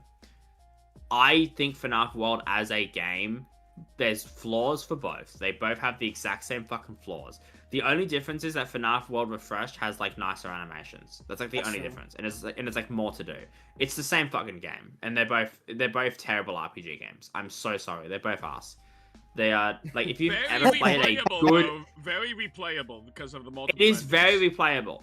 It is, however, like if you've ever played an actual RPG game, it is fucking awful. It is fucking awful. It is so bad in so many different ways. It is so horrendous. It's very fun though, but I would say it's alright if I'm being so for real. I think its positives outweigh its negatives. I'm not gonna go into the specifics on FNAF World because this game does not deserve to go into this game does not have the importance to analyze every fucking detail. Let me. Yeah, you go. Nate, you go. Go ahead, Nate. Go ahead. All right, look at me in the eyes, chat. Say it with me. Say it with me. It's the biggest piece of dog shit. I don't like it, chat. All right, listen. I would put it not in fastballs, but in trash fastballs. Okay.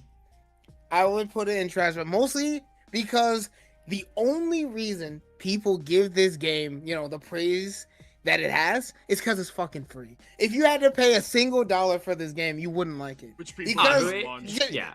Like just like what Jerikai said, I have the exact same opinion. This game it's replayable, it's colorful, dopamine heaven, if you're playing it for the first time, but it's just a dog shit RPG. The battle system just feels like ass. It's just like kind of an ass, RPG. I feel like quite a few I love them, but this is just not a good one. It's fun. I think this game has a really, really, really, really enjoyable fucking OST score. OST, yeah. It has an amazing OST. Yeah, it's amazing OST.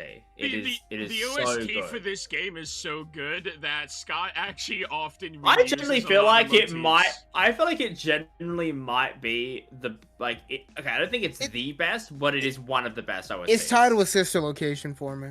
Both have amazing OST. It's tied with Pizza Sim for me. I think Pizza Sim does a much better job with its OST. I genuinely think the only reason this game has the praise it is, has the praise it does, is because it's free. That's it. Like, bro, if you had to pay any money for it, it's because it's free and because it's YouTube Central. This is the YouTube Centric game. It is so fucking it's fun. It's so bad that it's good kind of thing. FNAF World 2 tomorrow, trust. This game requires no brain power to actually work. You do not have to think to play this game, and it is just dopamine here. And if you're not obviously, it is.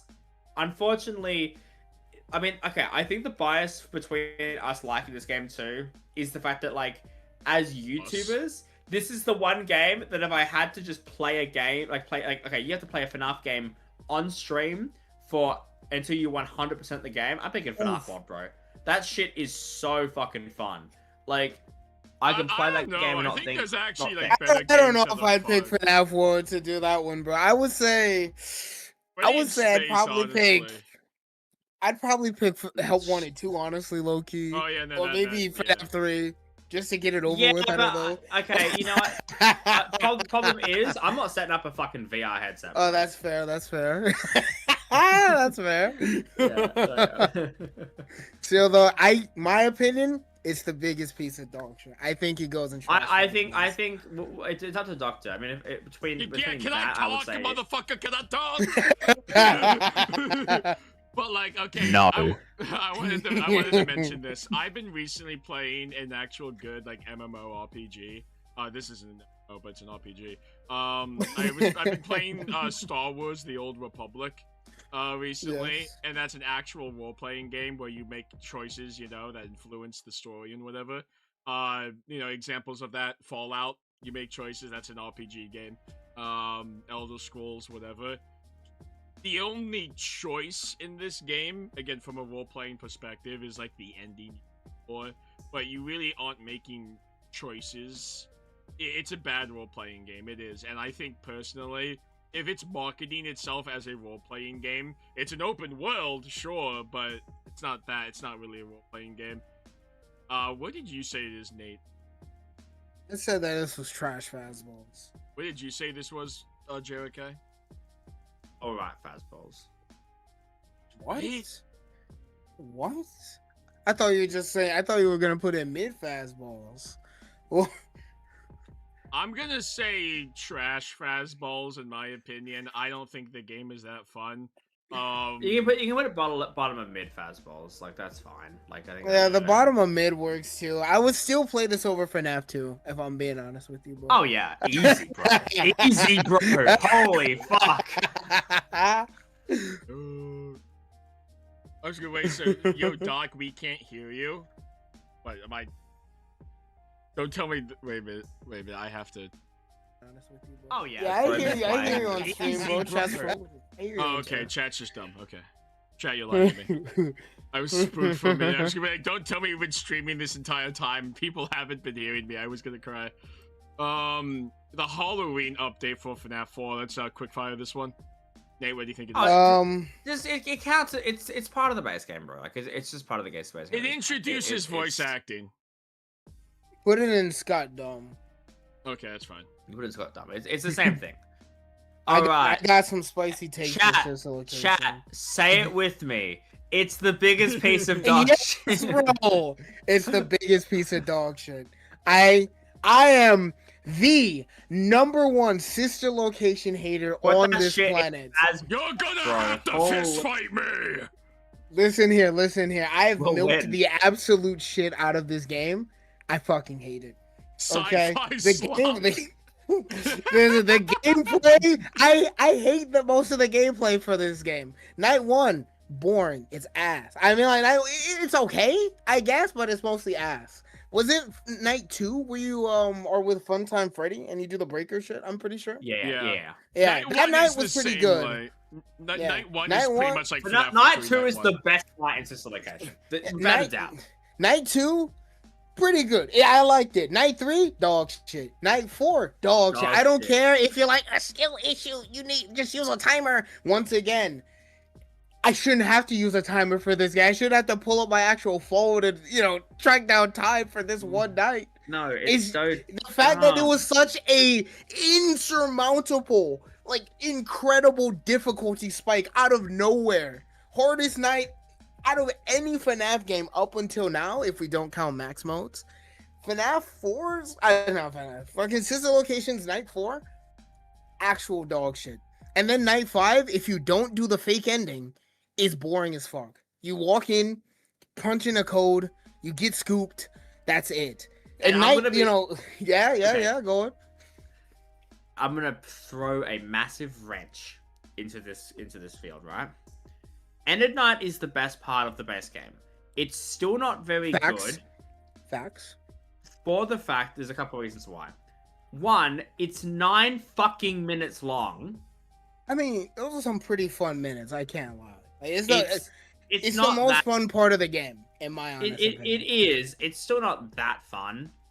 Better than the Nightmare Fredbear boss fight from Fnaf 4, I think. Especially, well, yeah, that's fair. Especially considering one thing. The biggest problem I have with this fuck-ass game. If you die in the ended fight, you can go all the way back to the start of fucking night 5. You gotta run forward, baby. You gotta go in, listen to the bullshit, then do the fucking minigame, then go back. It takes too fucking long. I don't know what Scott was smoking. God should have just put a fucking checkpoint there. What the hell? I can't believe he didn't, because after the game came out, he did actually lower the difficulty of night 4, I believe. But he didn't add a save point for like night 5 and the ended boss fight. Thanks, Scott. It's so fucking dumb. There's like, okay, if we're counting Sister Location's custom night, custom night it carries the whole game. Like, unironically, the custom night carries the game. I don't think it's that enjoyable. I'm gonna be so for. It's better than FNAF 2. It's basically a better FNAF 2. Sorry, wait. Same amount of animatronics. I think. This game could legit be taken out of the timeline and nothing major would change. I'm sorry to break it to you, buddy. I don't think so. No, you know what a better way of saying that would be? You could take this game out of the timeline, and the quality of the lore would go up tremendously. This game fucked the lore so much and took it in a direction that it did not need to go in, and it ruined it for me. This is when I just stopped caring about the lore. This is also when I fell off from the lore. When this is when I took a break. The lore in this game is fucking dog shit. Loppers. It's the biggest piece of dog shit. Listen, coming back, I will tell you one thing. Sister Location has the best self-contained story. For what it is, it tells a pretty self-contained story on its own. You know, story of Elizabeth gets scooped, possesses baby. Am I missing any important details? Like Michael Afton. Yeah, Michael Afton. That's I'm not gonna lie, that is something that gets, left out. But for the most part, I like the characters in this game. The story was pretty self-contained as far as FNAF standards go. I think Baby actually makes a really good villain. I mean, Baby's one of the most really good villain. Here's my thing with FNAF with Sister Location, right? Like, every game on this list has had some tremendous negatives, right? Like FNAF 2 had some horrendously bad negatives. Sister Location is the first time that the whole game's a negative. There's some positives in this game, but the negatives completely shat. Like, I don't think this game has positives. It's not the worst FNAF game of all time because it has some positives, but it's fucking close. It is so unbelievably dog shit in every way, This is my shape, second least favorite FNAF game, bro. You and I have the exact same opinions on the second both worst games. Wait, well, listen, I will. One thing I will give it. Its OST is my favorite in the series. All right, its OST, fucking amazing. Forbidden Nocturne, great. I love the design of the fun times, the character design.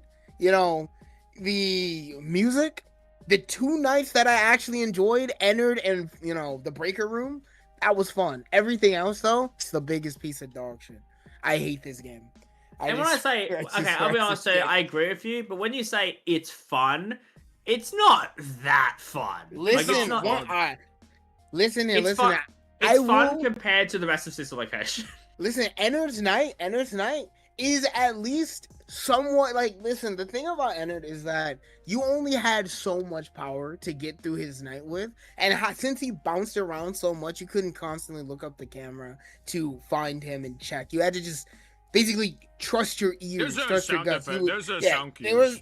There's a certain sound cue that would play, and you just kind of had to trust your gut and just, say, oh yeah, I'm going to listen for this sound cue specifically. Doesn't matter if he literally sounds like he's outside my door faking me out, I'm not going to buy it. And, it was pretty tense. Now if I were to go back in right now, I'd probably, fall asleep. It's not that intense anymore, but on your first time doing it, that's something you don't really forget. especially if you just Can I say just the did it most blind. It was pretty annoying fun. thing? There's a lot. I mean, I admit there's a lot of annoying things about SL. The one thing that I hated the most, barring the whole like, oh, if you die at end of its boss fight, you have to restart the whole fucking night, pretty much. Yeah. When you're following baby's directions after getting the chip or whatever, and she's like giving you directions like go forward, go left. I don't remember it off the top of my head. I think what the game. Go she says, forward like, and left. Yeah, go forward and left, and the Stop. game what it wants you to do is like WA at the same time, or like do a bit of W Yeah. and then A. It's so stupid. It's actually so annoying, and then it makes you do the whole code thing again, and it's like bad game design. Like I'm not gonna say there was bad game design here. I mean, that section is also boring as fuck because, like, you're just looking at a black screen. Yeah, like literally you're in a void That's just my listening to the issue. sound of like hands pattering on the ground. I mentioned before. Not to that- mention, the fucking cursor is the biggest piece of dog shit on the planet. I don't know why the fuck Scott was like, you know what we should do? Let's add lock the most- cursor. Let's make it the most fucking annoying cursor to use on the entire planet. It And locks it onto the dead center of the screen, so if you have to tab out, good luck with that, bro. Oh You my are God, trapped in it's- sister location. It's the biggest piece of I dog mentioned shit. before It's so that bad. I like the aesthetic of FNAF 3 and Sister Location. That is still true. I think Sister Location has a unique aesthetic. Unfortunately, Yeah, sure. 90% of the game you're staring at like a black wall or like a black Yeah, maze. or circus baby. That's Yeah, about it. It's like there's so much of this. I would almost say that this game. I think there's a game elsewhere that has like next to zero aesthetic. This game has an aesthetic, but you don't see it. Like it's so like few and far between. It feels like all it's of the the good ideas were biggest waste wasted of like dog on shit. night 2. Like night 2 is the only good like it is, I agree, it's the only good night in the game. Night 2. And then the rest of it, it's like there's a reason why these concepts work better in VR. Like a lot of like I think the concepts in Sister Location get transported over to like what VR is. You know, like doing the maintenance on the animatronics. At the end of the day, you're pretty much just like clicking on some buttons like the nose, the cheeks, whatever. It's not very entertaining or engaging. Aside that, it's not very replayable. This game is like one of the most The not biggest piece replayable. of dog shit. Well, yeah, Nate and I are both putting it in Faz balls. It is trash. I'm sorry. It I just think is. Okay, I'm in a different like I'm in a different party here where it's like I actually like the lore of this game and I like what it means to the lore. Doctor, I have to ask you, is it better than FNAF 2? I think they're both trash, honestly. I think I like the story of Sister Location more than FNAF 2. I like the story of Sister Location more than FNAF 2. So Put I it would in put it fastballs, bro. law of averages, I'll put it under FNAF 2. I think you should put it in Faz balls, bro. The game sucks. Game deserves its own tier for being so shit. I think again, this is a case where it's like I think the story heavy carries the game. Also, I think, the problem is law of averages doesn't work in this case because you have two people having the exact same fucking opinion. With a majority. yeah. Fine, whatever. Let's go. Okay. Oh my god. Okay. I'm actually gonna get flamed for this one. No, you go first. You go first. I think you have the exact same opinion as me. You Okay, go first. alright, here, alright, so again, I don't know what Scott was cooking around this time of the series. It's the biggest piece of dog shit. I wouldn't put it in fastballs, but it's just above it in trash fastballs. Because the thing is, while yes, the mini game tycoons part of this game is so well loved, it absolutely carries the game. And the sad part is that 60% of this game just sucks dick. The fucking office section is the worst office section in the series. It is ass. It is so fucking ass. And the office sections are boring. The parts of this game that you actually have to play are boring as fuck. Yeah.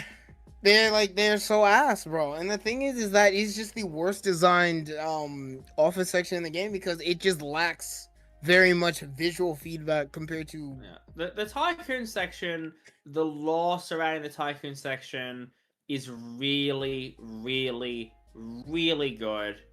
Yeah. But the actual gameplay itself in the office section and in terms of the animatronic designs, the way that you actually deal with everything, the jump scares, the salvage section is boring. Doesn't even matter what you write down. It's the biggest piece of dog shit, bro. It's so bad. This game is just fully carried by the tycoon section. 40% of the game. It is so overblown, bro. I would put it in. Okay, would I play this game over FNAF 2? Honestly, yeah, I would. I'm not gonna lie to you. I would. I would put in trash fastballs above FNAF 2.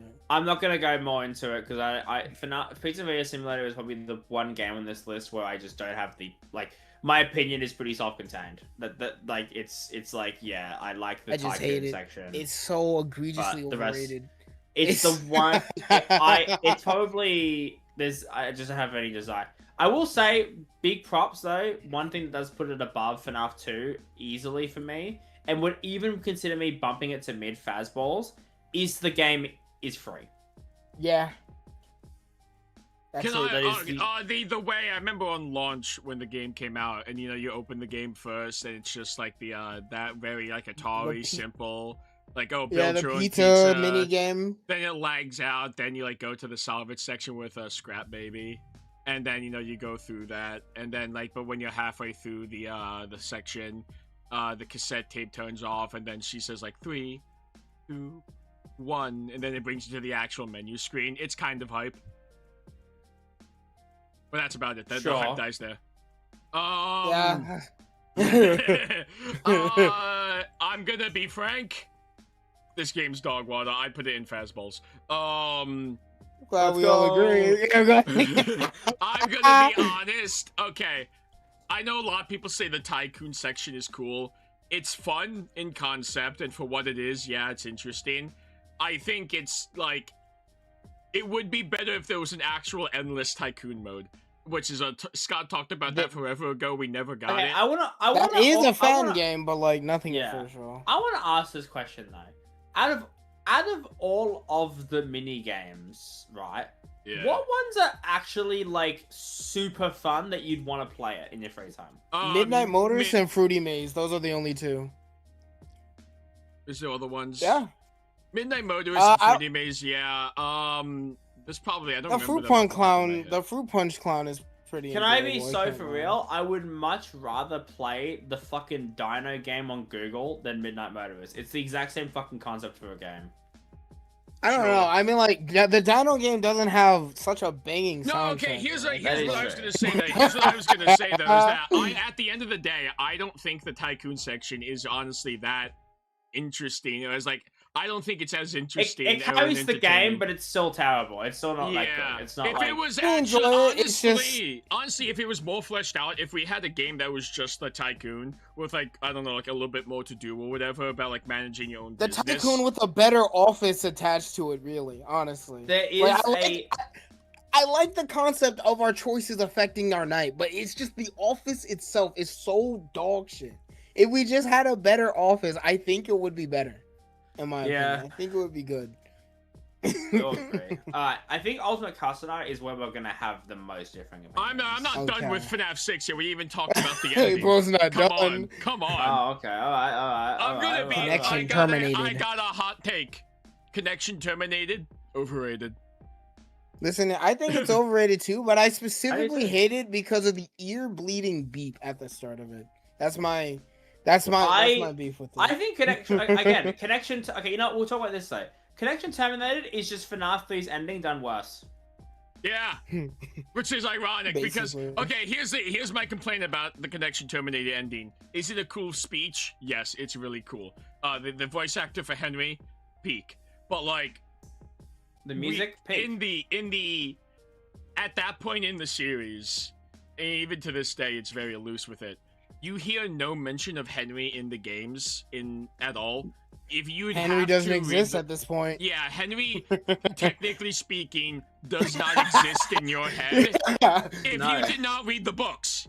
And like, that was the first instance of like, okay, you could not figure out what the story is if you were not using supplementary material. You would sit there, I'm not even kidding, you would think that the guy talking is the player. If you like... Yeah, or the murderer from like the previous games. Yeah, like you would not know who this guy is. Like it's honestly, I think, bad writing.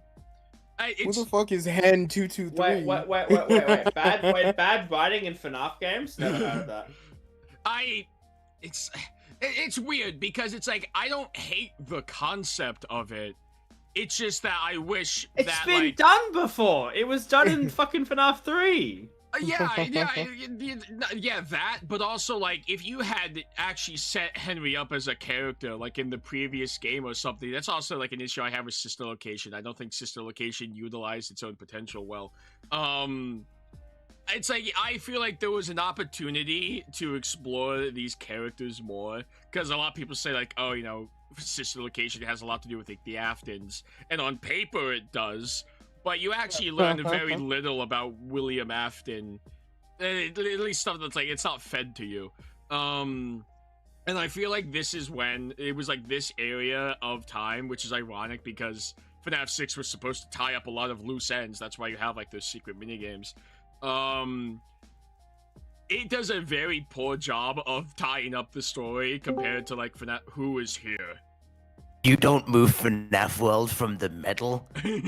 I will come here and the stream will end. I will find your Wi-Fi connector and I will explode it. That was exploding love, guys. FNAF 6, I honestly think, I hear someone said before in chat that, oh, if you took out FNAF 5, Sister Location, very little will change. I feel like if you took FNAF 6 out, and, you know, if you go, like, straight to, like, help one into a security breach, very little changes. Realistically, yeah, nothing changes. Yeah, not like, much at least. Honestly, like, you could like fill in the blank of like, oh, you know, like after Ennard left Michael's body, hey, became the blob or whatever, or like Also, will say, William just died in the fire in FNAF 3. I'm gonna throw out this thing too, right? Because this is, I think when it comes to characters in this game, there were two characters. Like I don't like any of the characters in this game. When we're so fucking for real, and the number one thing that pisses me off in this game, why? Okay, I know why, because it got explained in some bullshit off the fucking record law bullshit, whatever it was, right? Why the fuck are Molten Freddy and Circus Baby two different characters? Like split up or something. Yeah, like she gets kicked out of the band. You learn this through some bullshit website. Yeah, that it's like I remember watching it going, why are they two separate characters? What the fuck? That makes no sense. Like, it's fucking dumb. And the explanation is so stupid, too. But, like, again, it's just a matter of, like, the story fucking ended. And this story is, this game, I'm gonna be so fucking for real, FNAF 4 has a better ending. Agreed. This game sucks. This game adds way too much bullshit to justify being its own game. I honestly don't think that this ending is as emotional as, like, FNAF 4 or FNAF 3. Yeah. No, it's not. It's so fucking dumb. It's so bad. It honestly reads like it's trying to be a finale, like an actual finale. So this is like the best thing Scott could come up with. And it's like, oh yeah, here's all the characters. Yeah, all and Scott sucks at fucking writing. I mean, we've established this. Look, it's like at the end of the day, it's not that I think, okay, no, Scott is a bad writer. He wrote the FNAF 2 movie. But like, Scott has a lot of ideas. I think this is how I put it in my head. As a theorist, the way FNAF tells its story is not traditional writing. Go figure. And so it's like, when you give us... Because, like, for example, we're saying, like, FNAF 3 is a good ending. It's not told in a traditional way still, though. You know, you still have to kind of go out of your way to, like, do the secret mini-games or whatever. And even then, at the end of the day, it's still interpretive. But it's a good form of interpretive. The problem is... It's all contained within the games. FNAF does not work as a lore-centric game series. It works as a gameplay-centric series. Because the lore doesn't have much to go... the lore doesn't really exist in terms of, like... we had a conversation like off stream where I was saying like why FNAF like lore sucks from like a new player. And, like I tried to explain to like my partner like what like FNAF, how to explain FNAF's lore.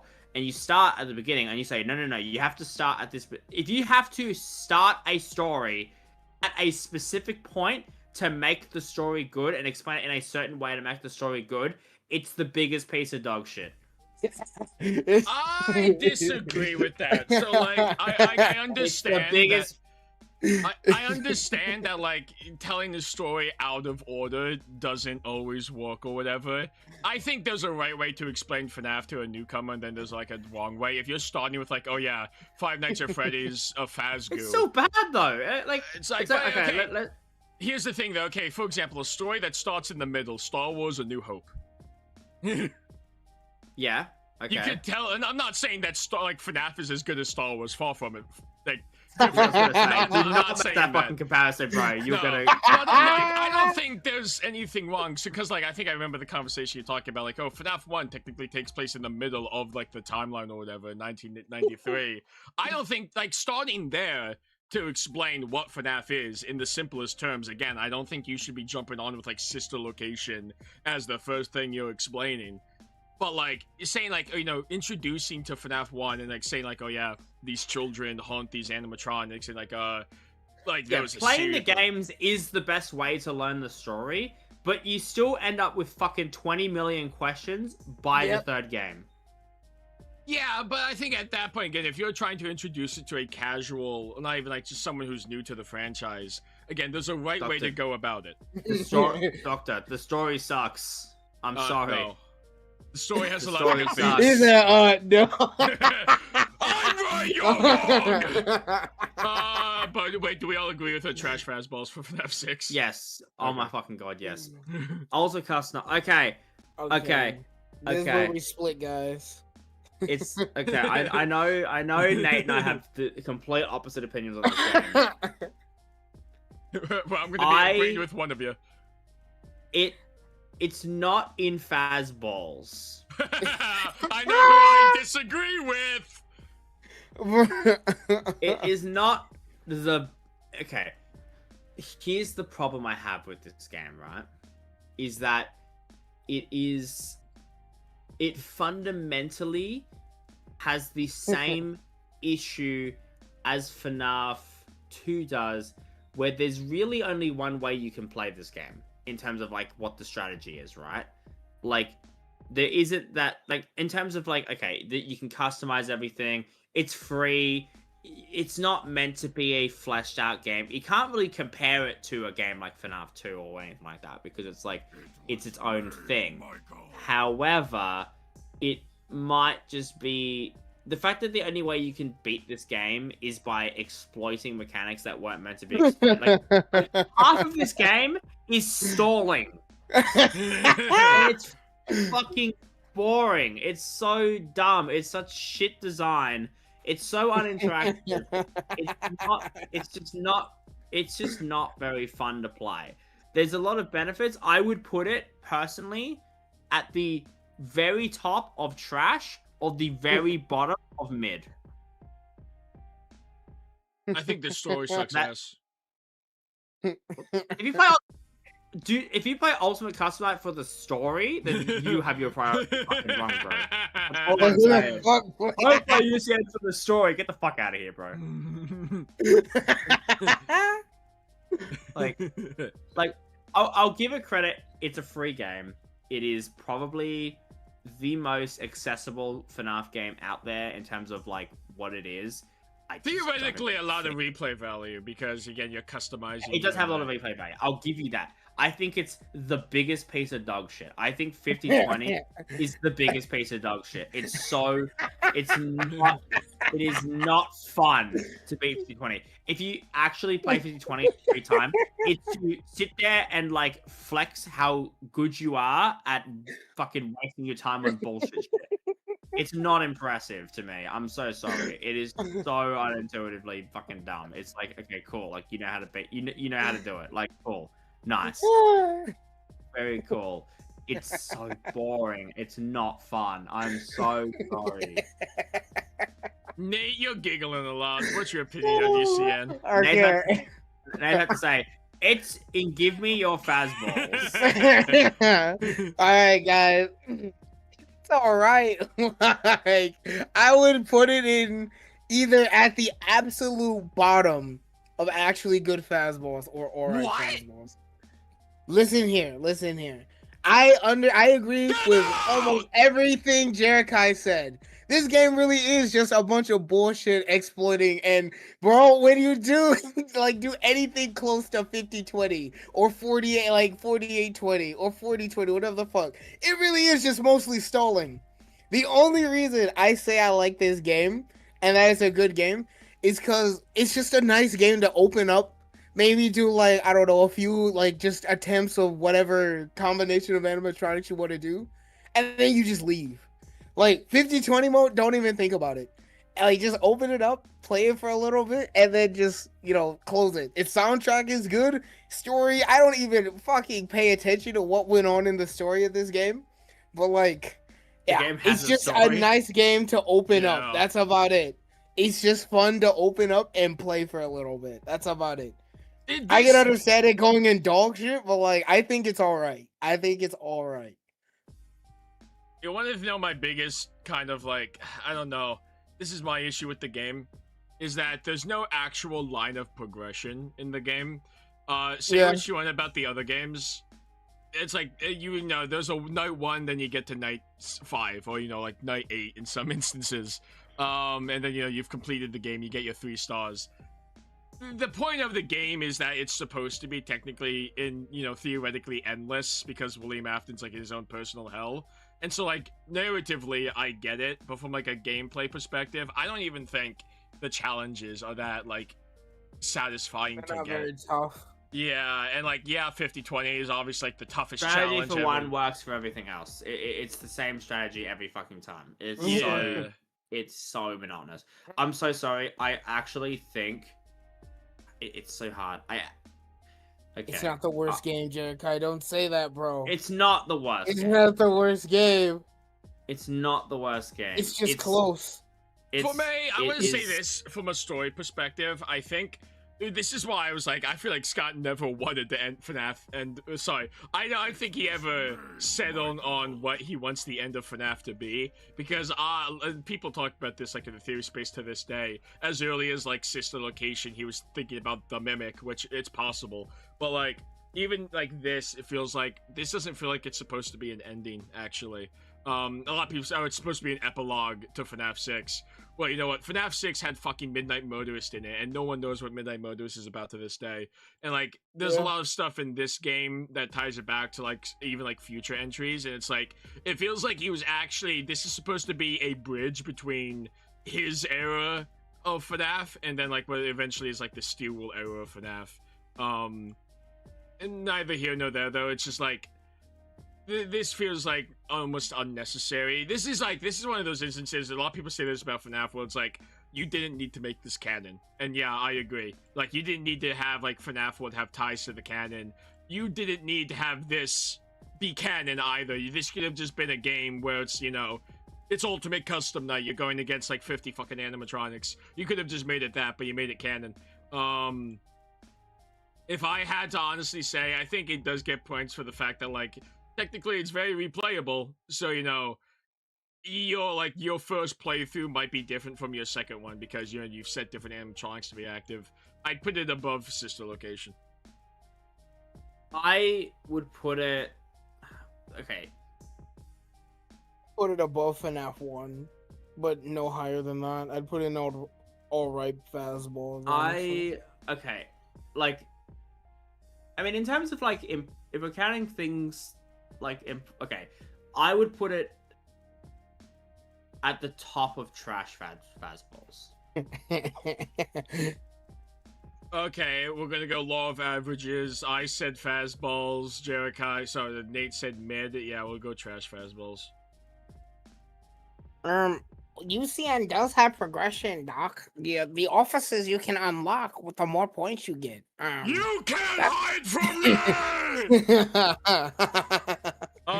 That's actually a form of progression. Get AR out of here, bro. Put that shit in fucking Scott Dumb. Literally unplayable, bro. If it was still playable, it would be in the biggest piece of dog shit, bro. It's so bad. It's the biggest piece of dog Really? shit. Okay, I'm good. Okay, I have an argument. We're not putting it on the fucking list. Put it in Scott Dumb. No, Put it in Scott Dumb. Put it in Scott Dumb. Get that shit out of here. I guess I'll settle for Scott Dumb, but like... Help Wanted. Now, Help Wanted is my second favorite FNAF game. Can I just say I would real put quick, it- if I had my way, FNAF I would be in mid. Go ahead. Yeah, get the fuck out of here, bro. Get the fuck out of here. Put that Sorry, shit. Help Wanted. Alright. Help Wanted. I think this game, like, this is what I said before when I think FNAF, like, this is the best way to play FNAF 1. It is fucking horrifying being in that office. FNAF 2 as well does, I think it's the most, it's the most fun way to play the original games. I think like, obviously it's VR. VR is fucking awesome. Especially, like, all the mini games are, the reason I like this one over Help Wanted 2, Help Wanted 2 is up there for me too, because it's very fun.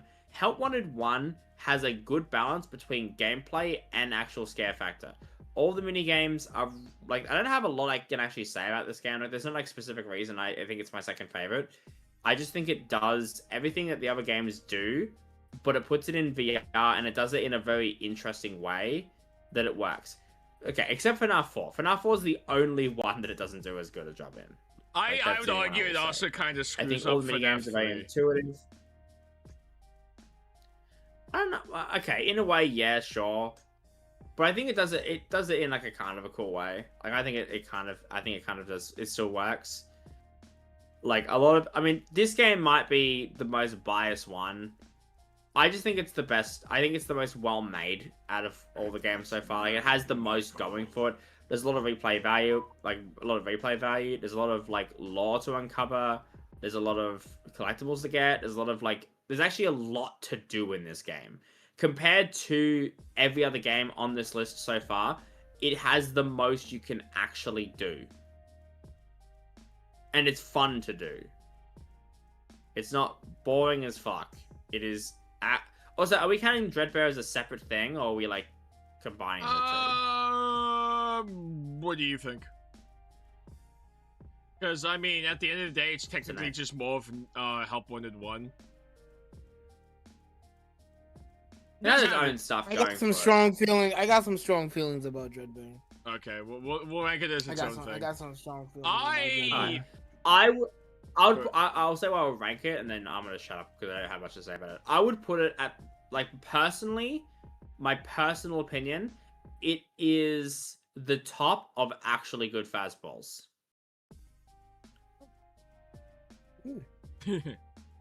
That's where I would put it. It's not, give me your fastballs, there's only one game in there for me.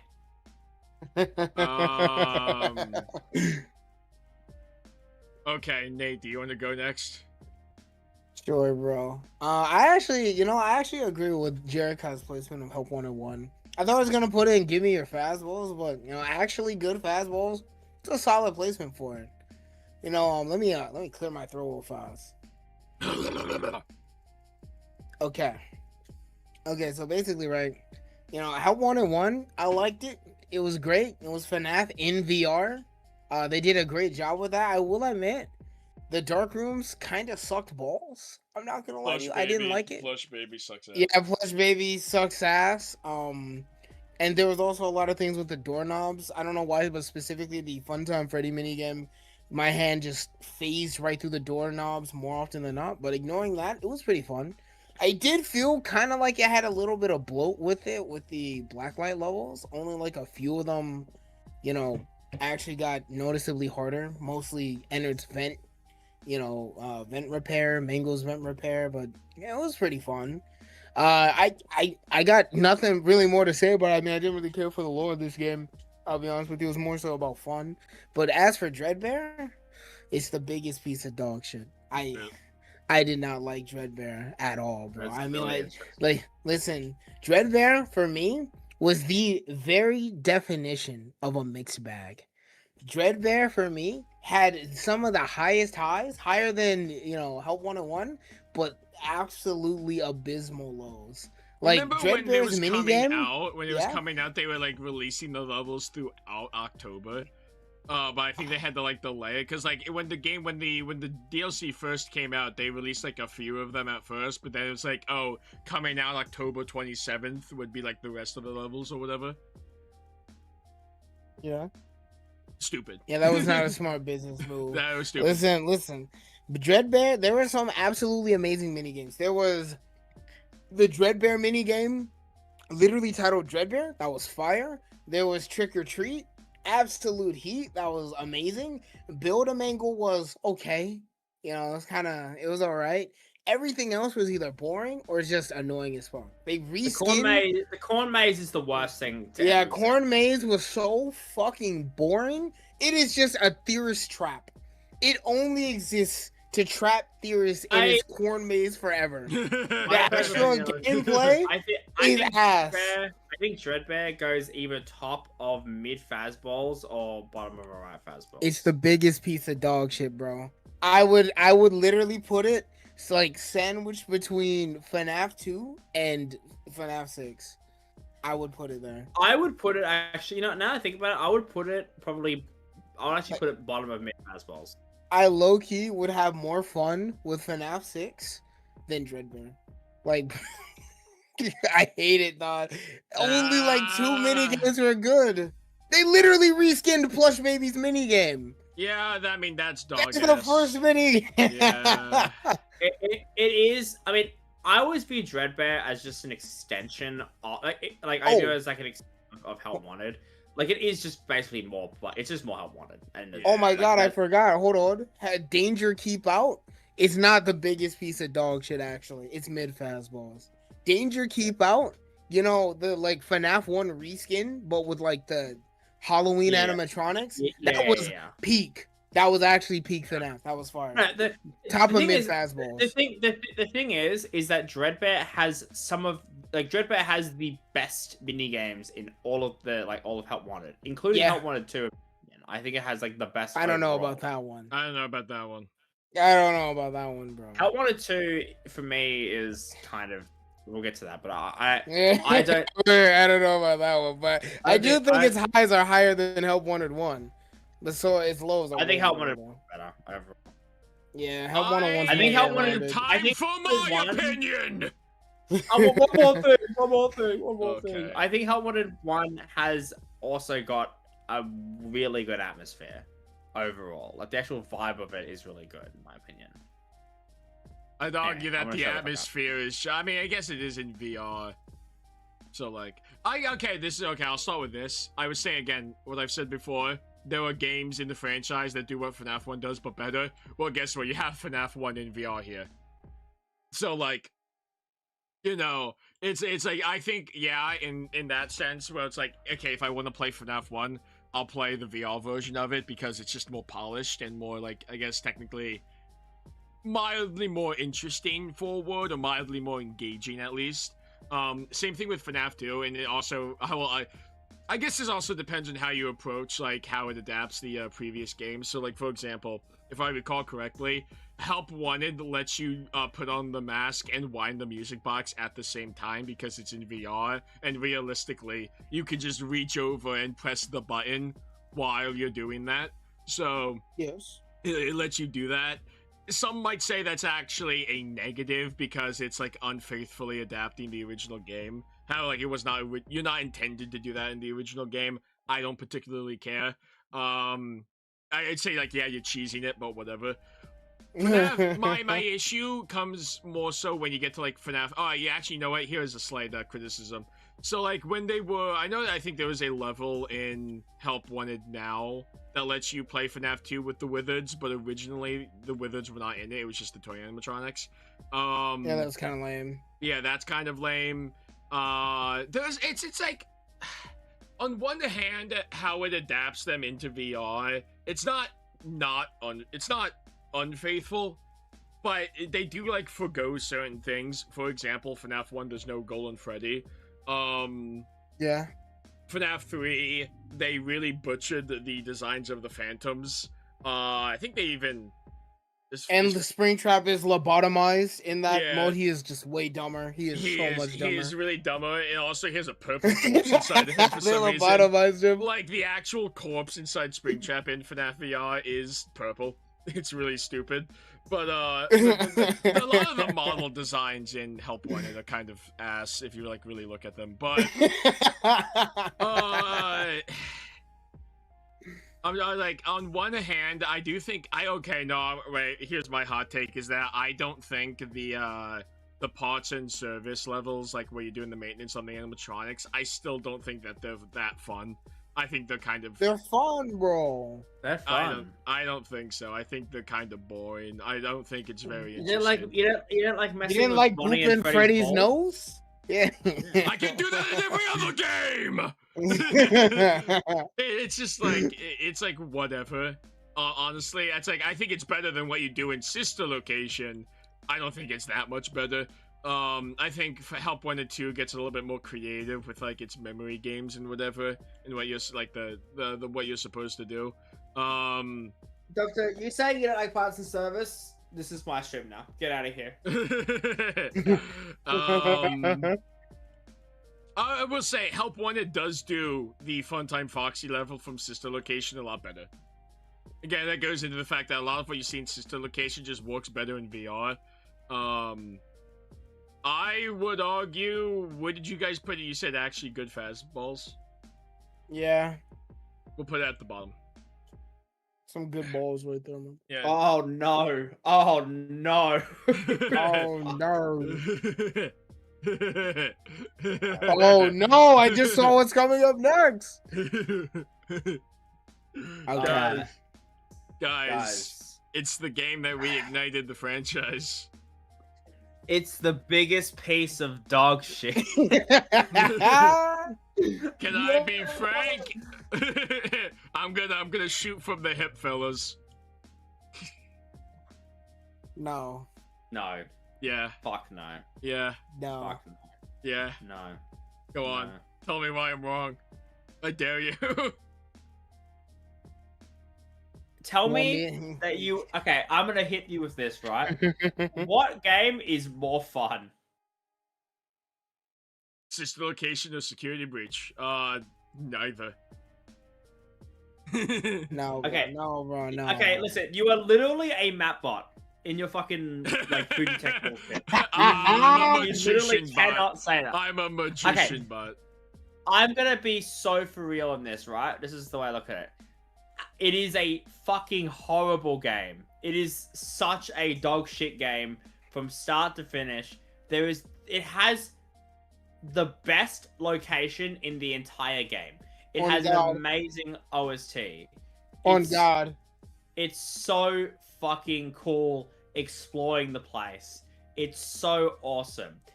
It is the biggest piece of dog shit in terms of a game. It is. The story's ass, the gameplay's ass, it runs like it was put ass. together like ass, like bro.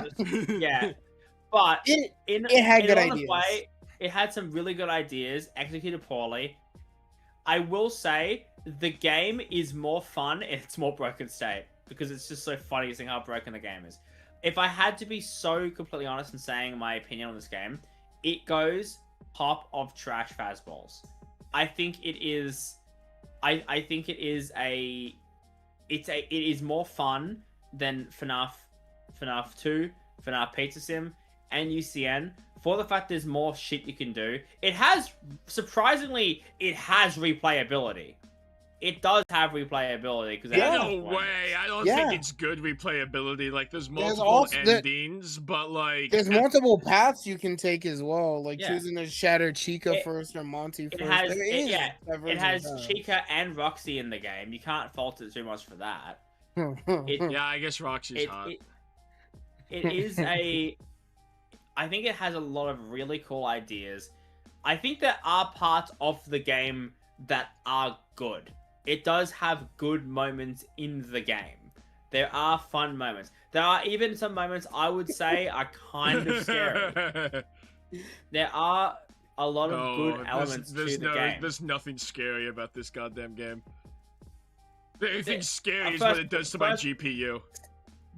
The scariest thing are the endos, in my opinion. That's about The it. I would say the atmosphere as well, surprisingly, is very good. They know how to design an area. If the Steel Wool knows how to do anything, it's setting a scene, designing an area. May not have been scary, but like, bro, they got the It feel has- of a giant mega mall down. Yeah, it did really good.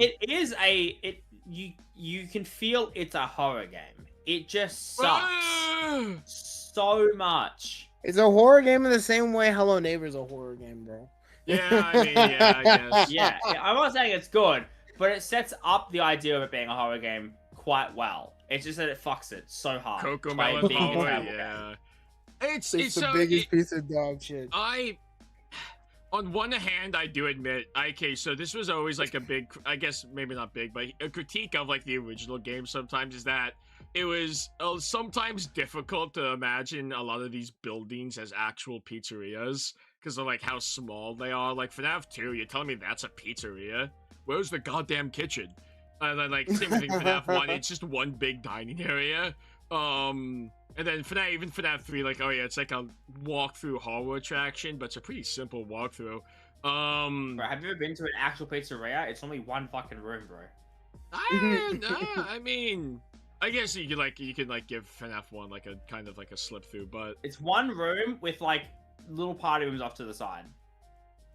anyway, point being though is that like when you get to security breach, I can actually believe that this is a functional mall that people would go to, like with all of like the rooms. Until you realize how much it would cost to run the place, then you realize, holy fuck, what the hell? Then you going on? realize that like Bro. they're probably owned by Disney, but like it's still at the end of the day, it is like a very visually stunning place that's like, wow, I can believe that this is somewhere that people would go. Like I can get behind that. The story sucks ass, the gameplay sucks ass, it runs like ass. Yeah, I've said this before, even if the game ran perfectly on launch, actually it probably would have impacted it more negatively, because people, again, like what Jarek said, people got fun out of like the bugs and glitches.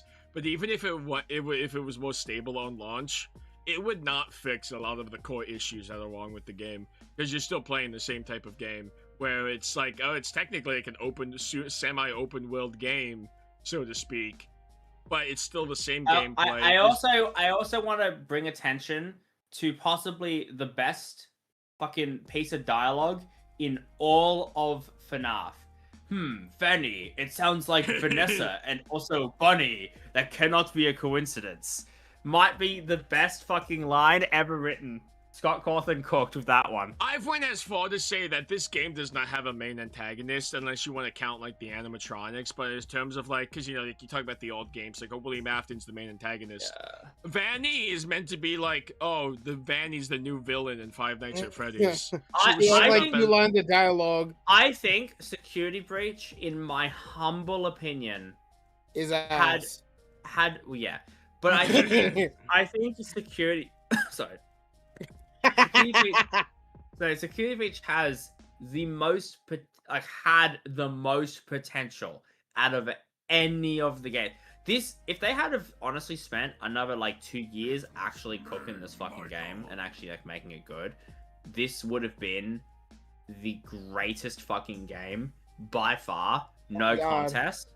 It could have been the greatest thing ever, and that's why the reason it's more sad than like, I mean, I have fun playing the game. It is enjoyable despite the fact that it's dog shit. It is kind of like it is honestly a so bad that it's good kind of moment. I'll be so for real with this game. That's why I say I think it belongs in top of trash. I think all of its positives warrant it. I actually would be willing to say you could put it at the bottom of trash Fazballs, just for the fact that this game is the way it is. Like, if you want to make that argument, I would put it top of trash Fazballs, but if you want to put it below, I would understand. Well, the other thing I want to say, so it is worthy of note that the reason part of why this game sucks ass, A lot of people blame Scott Cawthon entirely. Scott Cawthon, in terms of like the story, yeah, dude was vague posting about the game. Someone said in chat, like, yeah, he was vague. He was like he told Stu will like emailed them, hey, add this into the game. They'd probably ask like, hey, Scott, what does this mean? And he's like, riddle me this, Stu Wool. And like at that point, it's like Stu Wool's in the same boat as we are, trying to solve what Scott is trying to like intend with the game's lore, whatever. That's Scott why- just fucking that's- sucks at it. Yeah, I'm so sorry. FNAF is never going to be able to be solvable. You can never solve FNAF's lore. There's no actual fucking story. There It's is just no random- One Piece. Scott snorts a lot of coke and then fucking tells Stu Wool to add something. Ah! And then it's like, and then he forgets the next day. He's like, "Oh, I was high. Sorry." But at the end of the day, too, I think it's fair to say that Stu Wool is in part to blame about why security breach is security breach, because they set their own scope, you know. Because Scott even said like, "Oh, I didn't want to step on any of their toes. I wanted them to do their own thing." What? What? Bro. No, like literally, like it's just the concept of that, the fact of him saying, "Oh yeah, you know, I'm just gonna let them do their own thing, but I'm also gonna guide them at the same time." Yeah, it's trying to have your cake and eat it. Too. Like, It's trying to have like it's stupid, yeah, but it's like trying to have your cake and eat it too. But he wasn't even guiding them though. He's just saying, hey, can you add this into the game? And they'd be like, sure, I guess. So it's like, yeah, like they were under the same impression that it's like William Afton's. Like, he literally shot this game in its foot, bro. I mean, granted, even if he wasn't vague posting, I feel like the performance would still be a big issue. But like, bro, come on now. It could have been at least a little better than what it was now. Okay, anyway, to save this stream being another 24,000 hours, let's agree. Bottom of trash fastballs. Bottom of trash fastballs. Do we agree? I would say above UCN. You know, that's where I would place it. But honestly, trash fastballs is fine. There we go. It's fine. Freddy in space. Now you guys are gonna say Scott. It's the biggest piece of dog shit. Really? It's the biggest piece of dog shit.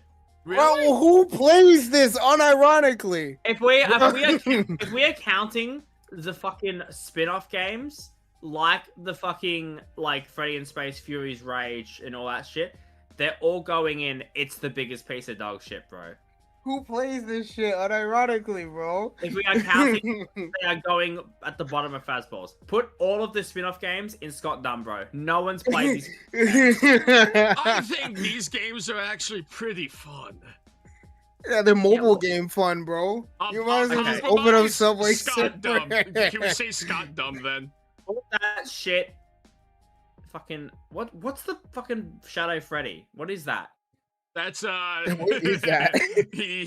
You guys do remember the best game of all time before the Dead by Daylight collab? We had Five Nights at Freddy's Survival Crew on Roblox. Oh my god. Put that shit in fucking Scott Dunn, bro. We're not making Nah, that we can shit. put that in fastballs. That's fine. Like we can put that Fine. in fastballs. All right. Well, okay. Well, you know, yeah. Ruin. It's the biggest piece of dog shit. It's Oh man. Yo, No. Ruin is literally my least favorite piece of Yep. FNAF media in history. Really? It is so the bad. largest So piece of dog Hey, shit, bro. no Awful, bro. way. It is so ass, bro. You want to go first, Jerikai, or me, bro? Oh, you can go first, bro. Okay, this game is unironically a snooze fest in every sense of the word. This game is the same monotonous dog shit again and again and again. I'm gonna sum up all of Ruin for you, right? You put on the mask, you walk through a wall, you follow a line on the floor, you then do a small little puzzle with a fast wrench or something, rinse and repeat, you go to the next area. It is, it is. You also gotta add. Blue Rabbit shows up, Oh, take yeah, mask Blue- off for 30 seconds and do nothing. And then put it back on and continue. It is yes, it runs better than Security Breach. Yes, it is a more functional game than Security Breach, whatever. But the bar wasn't high to begin with. The game still is ass. And I still had a few frame drops whenever there was dust on screen. And no, my GPU isn't ass. It still was just ass, bro. This game is boring. It is dull. It is monotonous. It's stable most of the time, but it's still ass. It is Also, the largest I piece am- of dog shit. I am going to throw out this aspect of it. The concept of okay, You guys are wrong. security breach in terms of law is a bit like there's a lot about it that you kind of go like, okay, this is a bit like out there, but like whatever. The idea of you can fucking phase through walls. Yeah, I can't suspend What? my disbelief with that shit. I What might do a video on it. Fuck! It's so fucking stupid. Oh yeah, let me just fucking phase through this fucking Yeah, thanks to this wall. chip you get from this mask right here that gets implanted into your occipital lobe, which is Like, in I'm the so back of your sorry. head. Like, bro. Here's another thing too that I will say I thought was really funny. It's like, oh yeah, you can phase through walls with the phasma and like just completely like, you know, animatronics can just not exist and all this crazy stuff, right? Like you get all this stuff just happens. And then you're sitting there telling me, like, oh, so we should call the police. No, bro, just fucking phase through every fucking wall, just no clip into the back rooms and get Gregory out, bro. If that was the case. Like, what It's the literally fuck? a part Oh, in this this is a game shot- where you go into the no void. You just walk out into purple and black nothingness Yeah. and just do like a so long ass fucking- puzzle. Like, It's so stupid. it makes no sense. There's only so long I can suspend my disbelief, and it's boring. It doesn't make sense. It introduced a mimic in a to it, horrible it's way. like, yeah, true. The mimic might be the most overrated fucking character. I'm so sorry. They're not interesting, especially in this game. They fucking suck. And their design It is was so ass in this obvious. game. It was so obvious. Like from the start of the game, they're like, "Oh, Gregory's clearly fucking not real." Well, Like, yeah, it's it's obvious so- to us because I mean, if you were like tapped into FNAF at all, you'd like know that people were Cassie, saying it's you the need to mimic, save it's the me, mimic. please. Cassie, you need to save me. like most people who are like playing the game again, like casual player, they're not gonna know who the mimic is off the badge, but like they might know like, wait, that sounds weird from Gregory. You don't need to know it's the mimic. You just know it's not Gregory. Well, yeah, but like, Something's off about Doctor, Gregory. there's no defending this game. This game has no qualities. Jump This game was a scares, ass. mistake. Animatronic design, ass. Atmosphere, maybe that's the best part of the game. The But it's still- the only good puzzle I remember comes near the tail end when you're being chased by ruined Monty and you have to like use the Phas wrench to build up, like the tubes before he reaches you.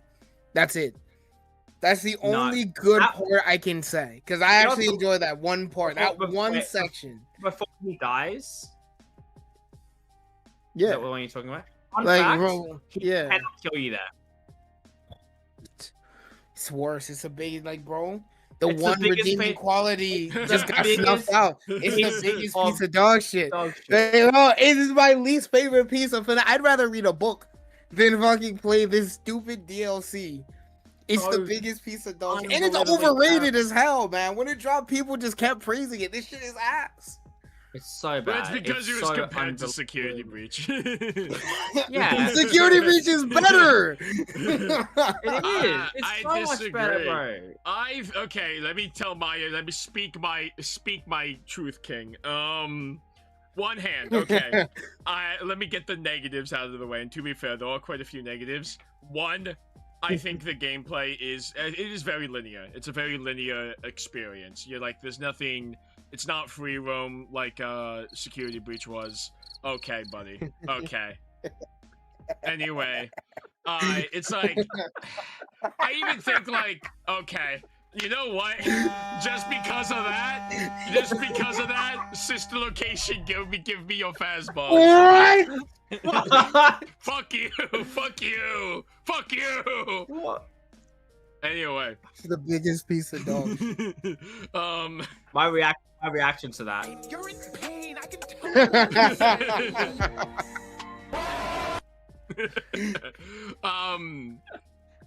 For Ruin, god damn it. Ruin. You can't defend it, bro. You can't defend it. Visually.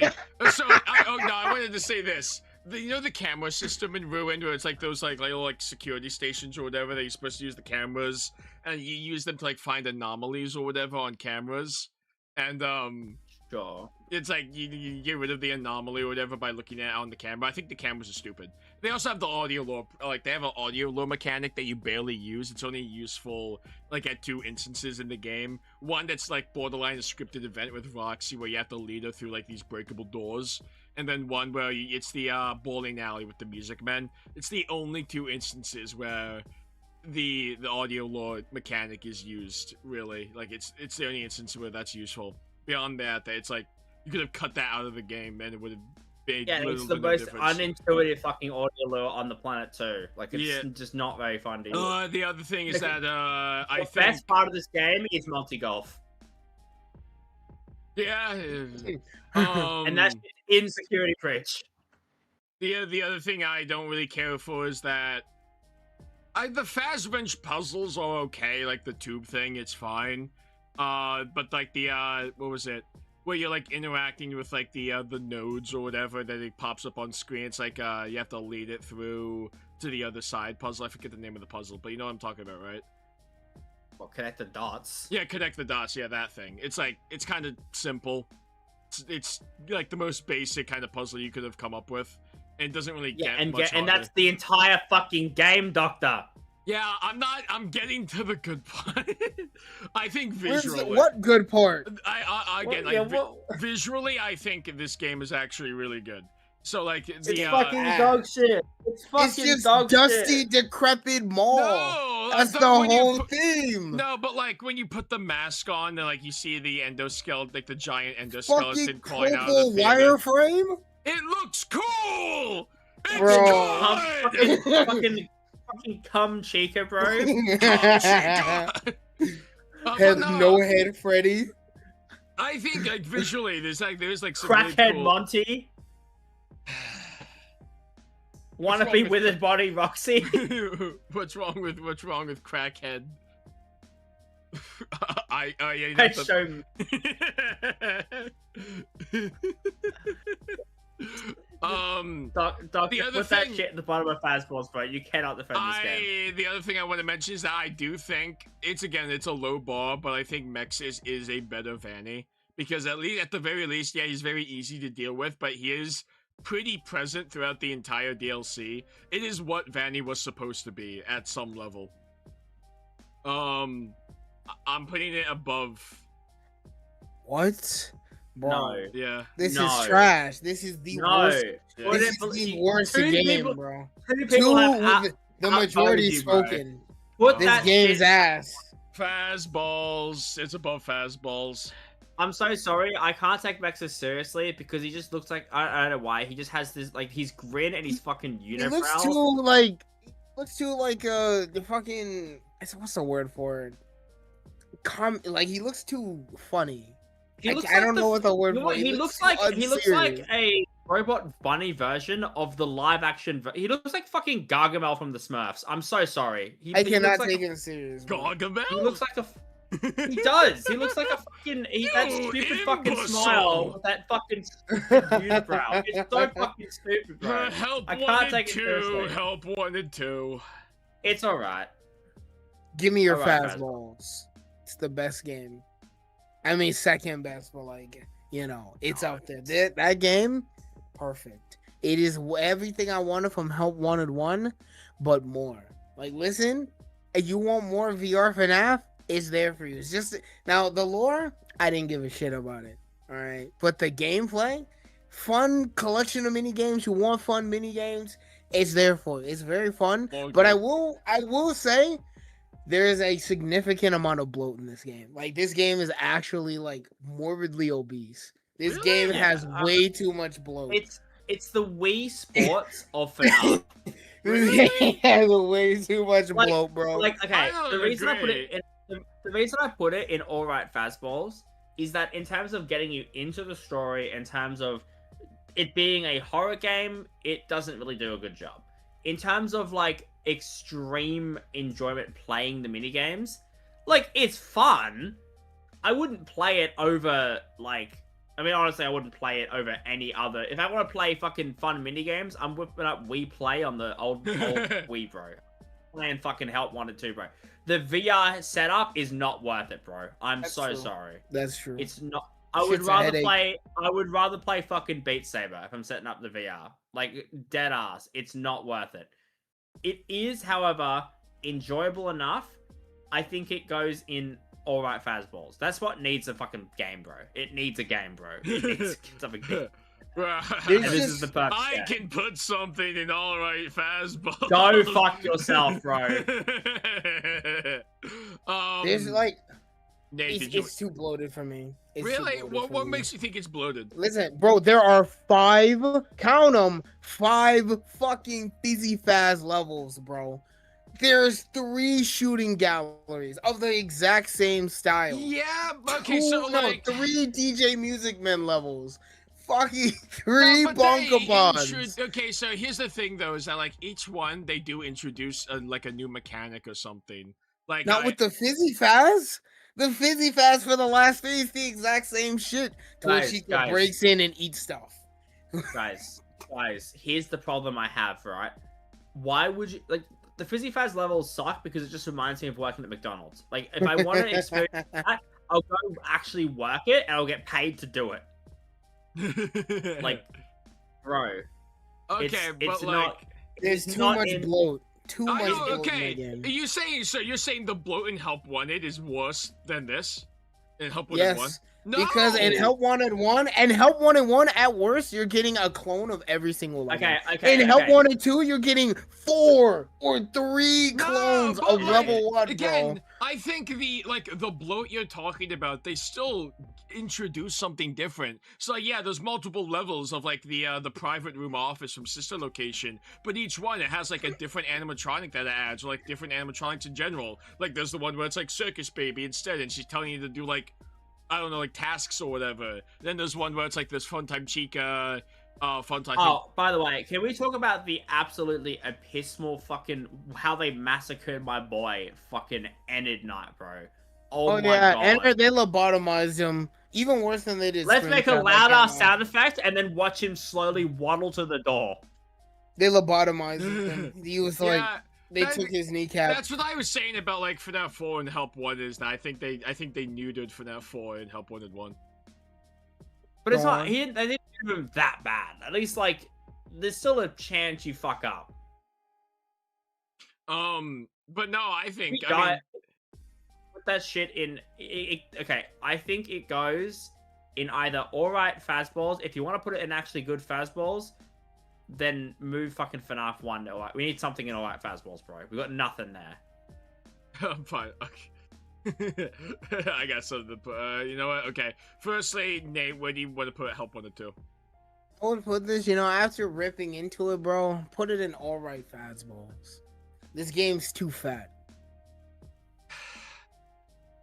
You're telling me that the ending where you go into Princess Quest and you get to traverse Princess Quest is not peak?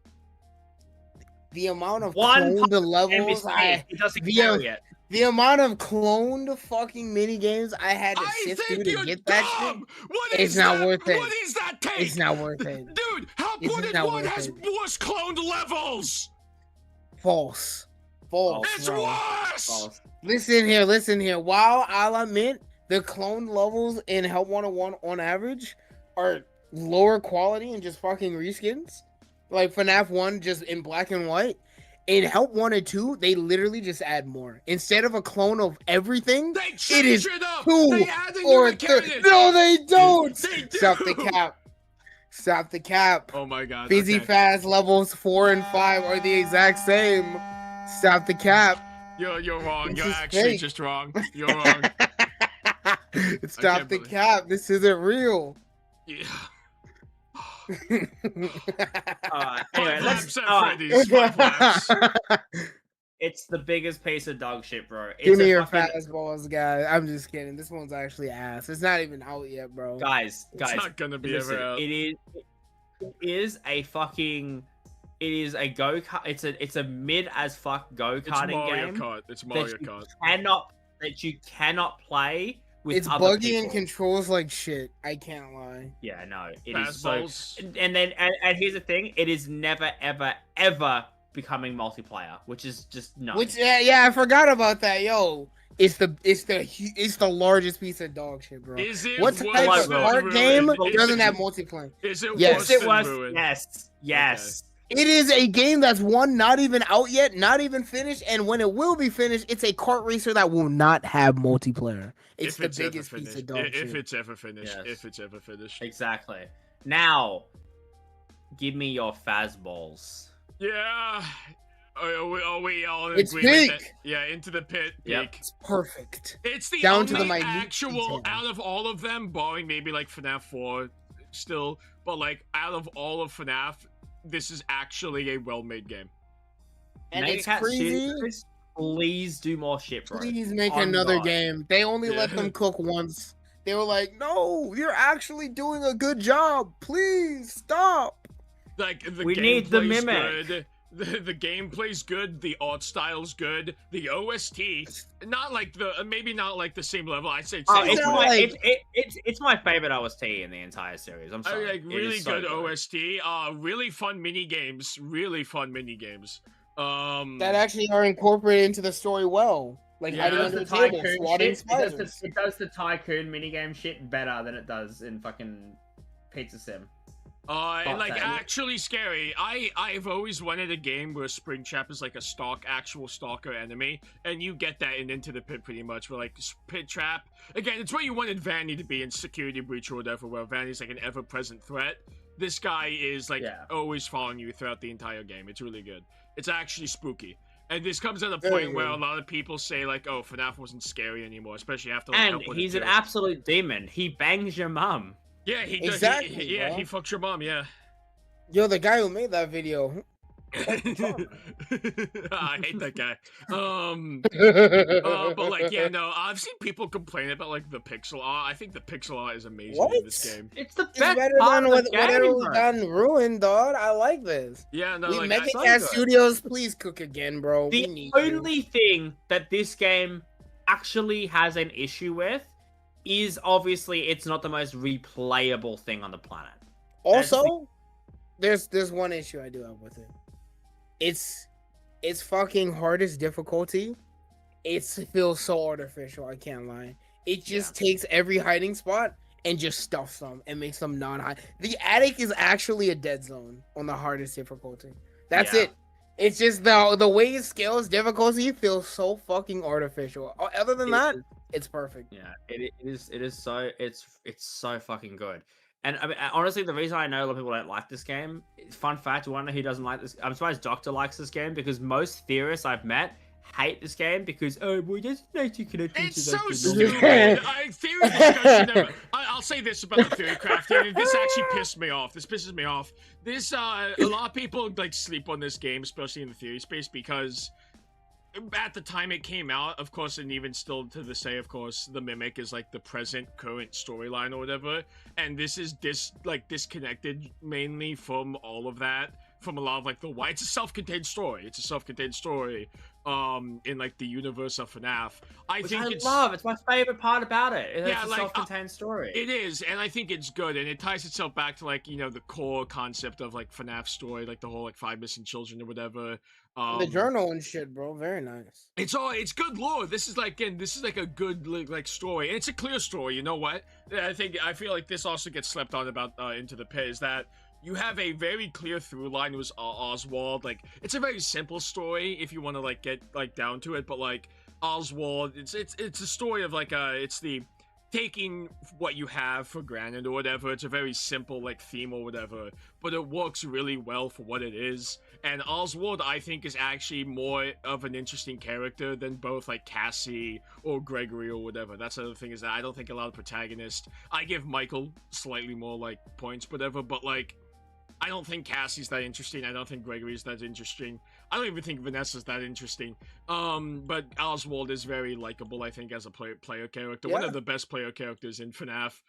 He's the only one who actually fight back against an animatronic, by the way. He's so good. We need the power scale Oswald. I said this when the game came out. He like punched He has the strength to pull his fat ass dad from the ball pit, bro. He Yeah, literally that's one-shot Pit Bun. He punched him once and stunned him and knocked him to the ground with one he's deck. able to also like get out of Yellow Rabbit's like grasp and Grasp. Like, yeah, like he's All like by that thing's himself. choking him. Yeah, like dude, Oswald will throw hands. I love this guy. His strongest protagonist, man. So yeah, no, like I think this is just a very actually good game, and definitely like probably in my #1 spot.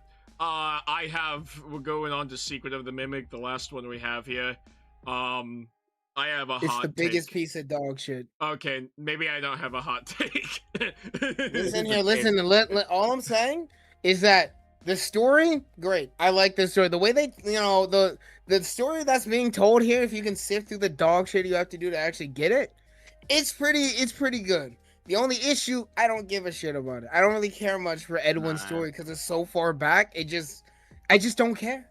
I'll be honest with you. I don't really give a shit. I will say, Secret of the Mimic did make me appreciate the Mimic more as a character. Same with Edwin. But like the actual gameplay, it's dog shit. It's boring. It's a walking sim. And the Mimic doesn't scare me. Big Top is fascinating, interesting, but I just don't give a shit. The gameplay is just ass. I am so sorry. It's all story. It's like I was playing. I remember playing this, and I remember being like, "This is a worse version." I couldn't tell at the time if Puppy Playtime Chapter 4 was better or worse. Now I would say Chapter 4 is a worse game because of its bullshit in that game, but this game is not much better. It is just the most walking sim of walking sims ever. This game only gets the attention it gets because it has the fucking Fnaf logo slapped on it. If this game did not have the Fnaf logo, no one would give a shit, bro.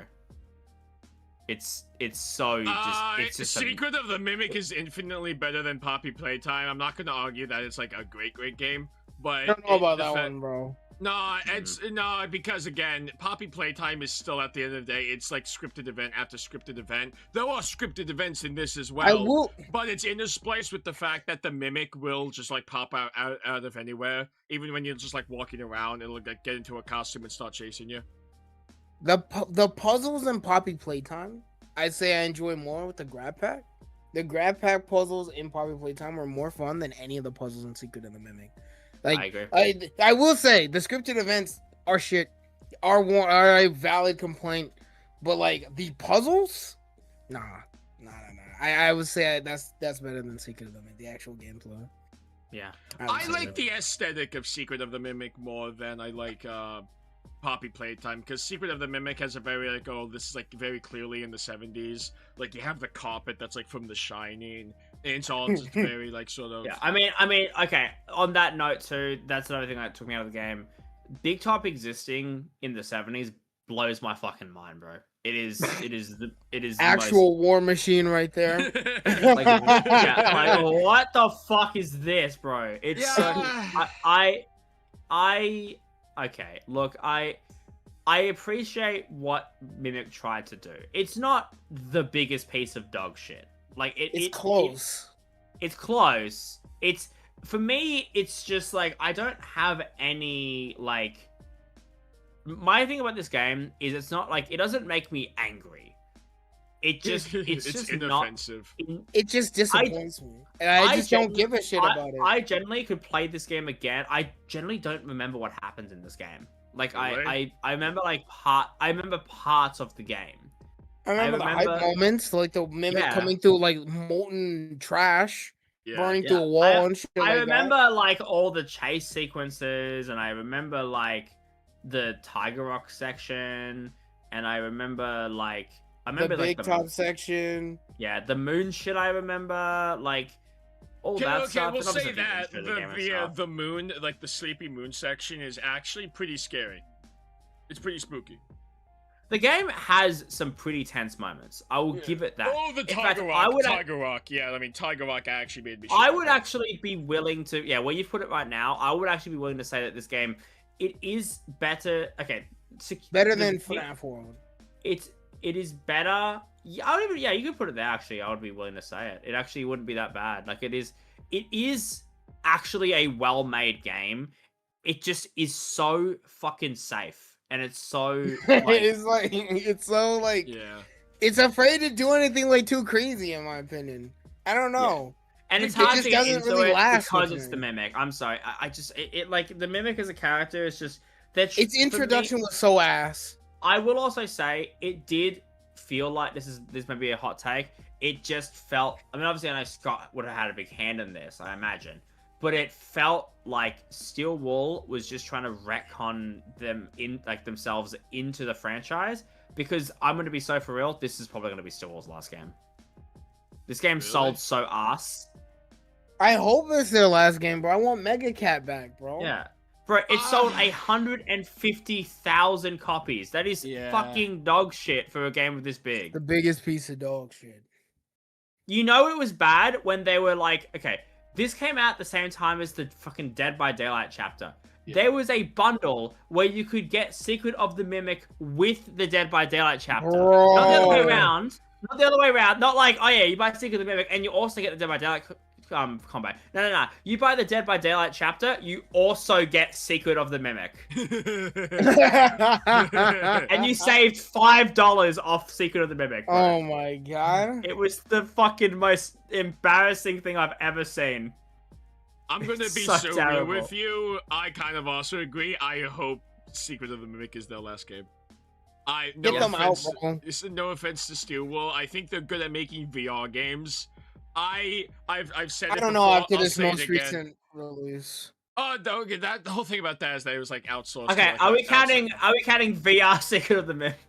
It's still dog shit. No, I mean, okay, okay. That's aside that. I realize that that's not even on the list, but even if it was, it'd go into fastballs. Get Steel Wool out of here, bro. Bring Look, back Mega Cat, please. Mega Cat, yeah, like fine. Like get how to put this. I'm trying to think of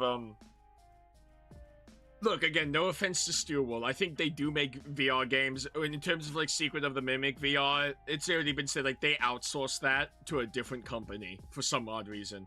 I think. Oh, this is what I was gonna say. I think free roam FNAF is just stupid. I think it's not where the franchise should be taken. The only instance of free roam working at all in any form is the Into the Pit Mega Cat game, but that's because it works for what like the game is. I think free roam could work. I think FNAF needs to do a full choose your own adventure free roam game. I think it needs to be a full like everything you do is your own decision and it impacts what happens. Like it's like what Security Breach could have been, where like it's not just like it's scripted, but like there's different decisions you can choose to make and that impacts what happens. It's like no, the whole like maybe not like a massive ASIM fucking Fallout experience, but like try to get as close to that as you can. I think that's how you do free roam with FNAF.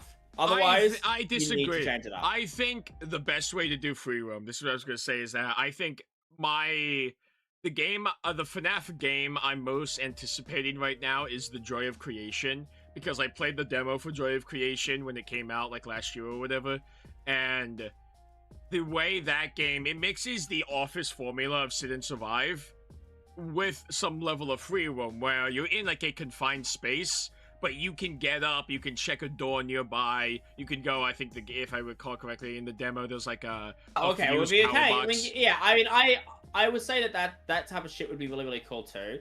I'm saying that if they want to go like the more big free roam game, if they want like a massive free roam game, like Security Breach and Mimic are trying to be big ASIM games where there's free roam. Yeah. That's the way I think you need to do it. I think it needs to be a game like that. They need to go into that. Look back at some other games, like, I don't know, bro, like...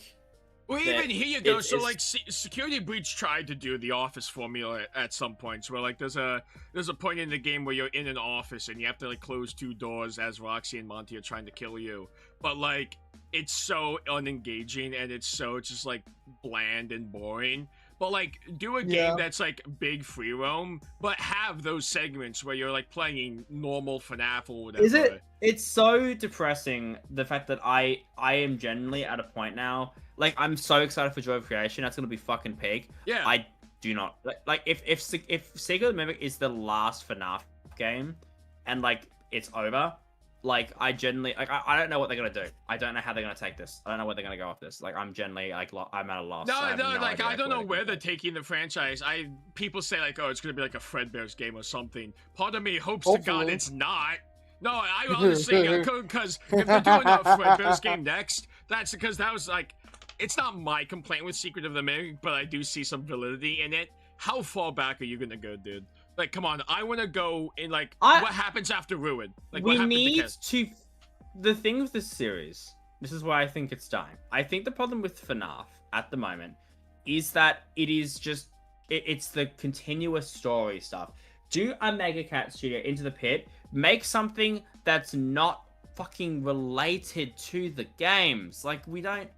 Like, that's the problem, is that Mimic has permanently fucked the lore as we know it to make it about this character we don't really care about. It's, like... The story started as, oh my god, like, okay, there's these missing kids, right? That's how it started, right? Was that. Now it's just like, why do we need to know this stuff? Why does this matter? Why is this like needing to get added to the story? Just do your own thing.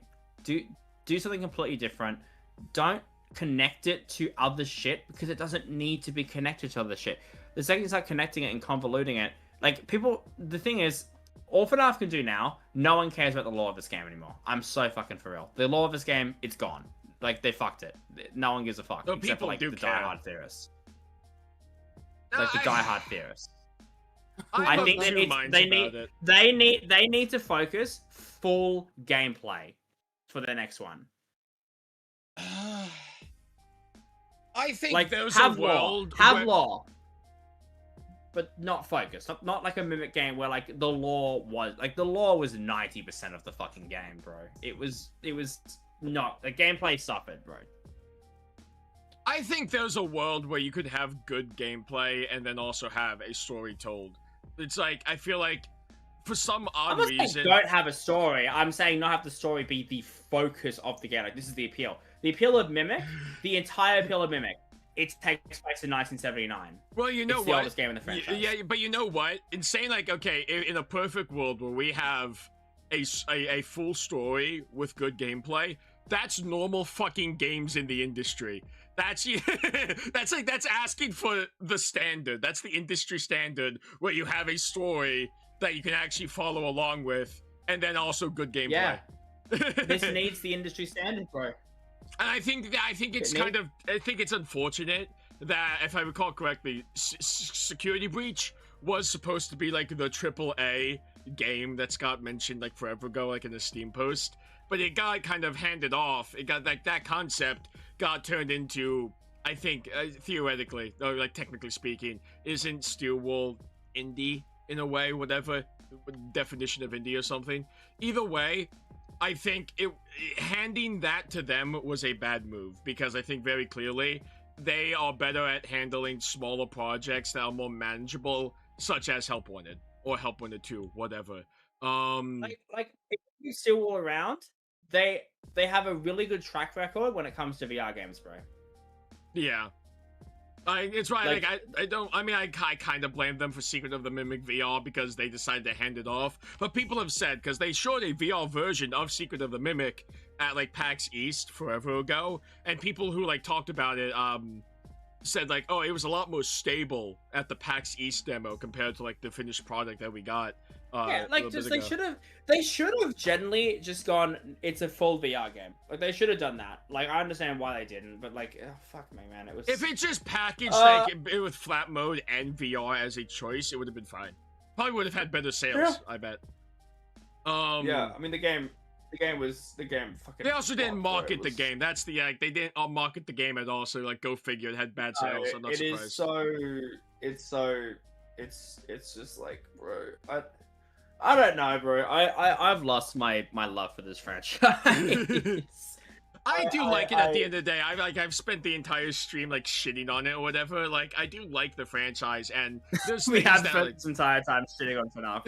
Bro. like there's things that I like. I do actually do like. I do like the story. I do think there is a story. The fact is it solvable? That's like, I don't even think about that question. It's not the point, I think. The theorist side of things could not give a fuck about, bro. Like I'm so sorry. I just don't. It's like it's like Jerikai is like doesn't have an opinion about the lore. Like he does have an opinion. It's like he thinks it's dog water. But like I do like the lore. I do like the story. There's stuff about the story that I actually do like, and I give it a lot more credit than like Nate and Jerikai do. But I'm also not afraid to say that like, hey, FNAF 6 is kind of dog ass with its story, or you know. I mean, my thing with the story is if you like the story or not, that's obviously just personal opinion. Like that's totally fine. My entire thing is that the story is just badly told, and that Scott has just convoluted the story in such a terrible way. You cannot make the story. You cannot justify the story being well told when like you cannot explain the story to someone. In a way that like it's very much at the end of the day, it's how you interpret it, right? So it's like, I think saying that the story's convoluted, I think it absolutely is. I think also, FNAF has never told its story in a very traditional, clean fashion. It's always been interpretive. It's just gotten to a point that because it's so interpretive, you have, again, like, you're like 30 games deep or whatever. My problem is that the story is getting so complicated that it being told in a convoluted way is hurting it.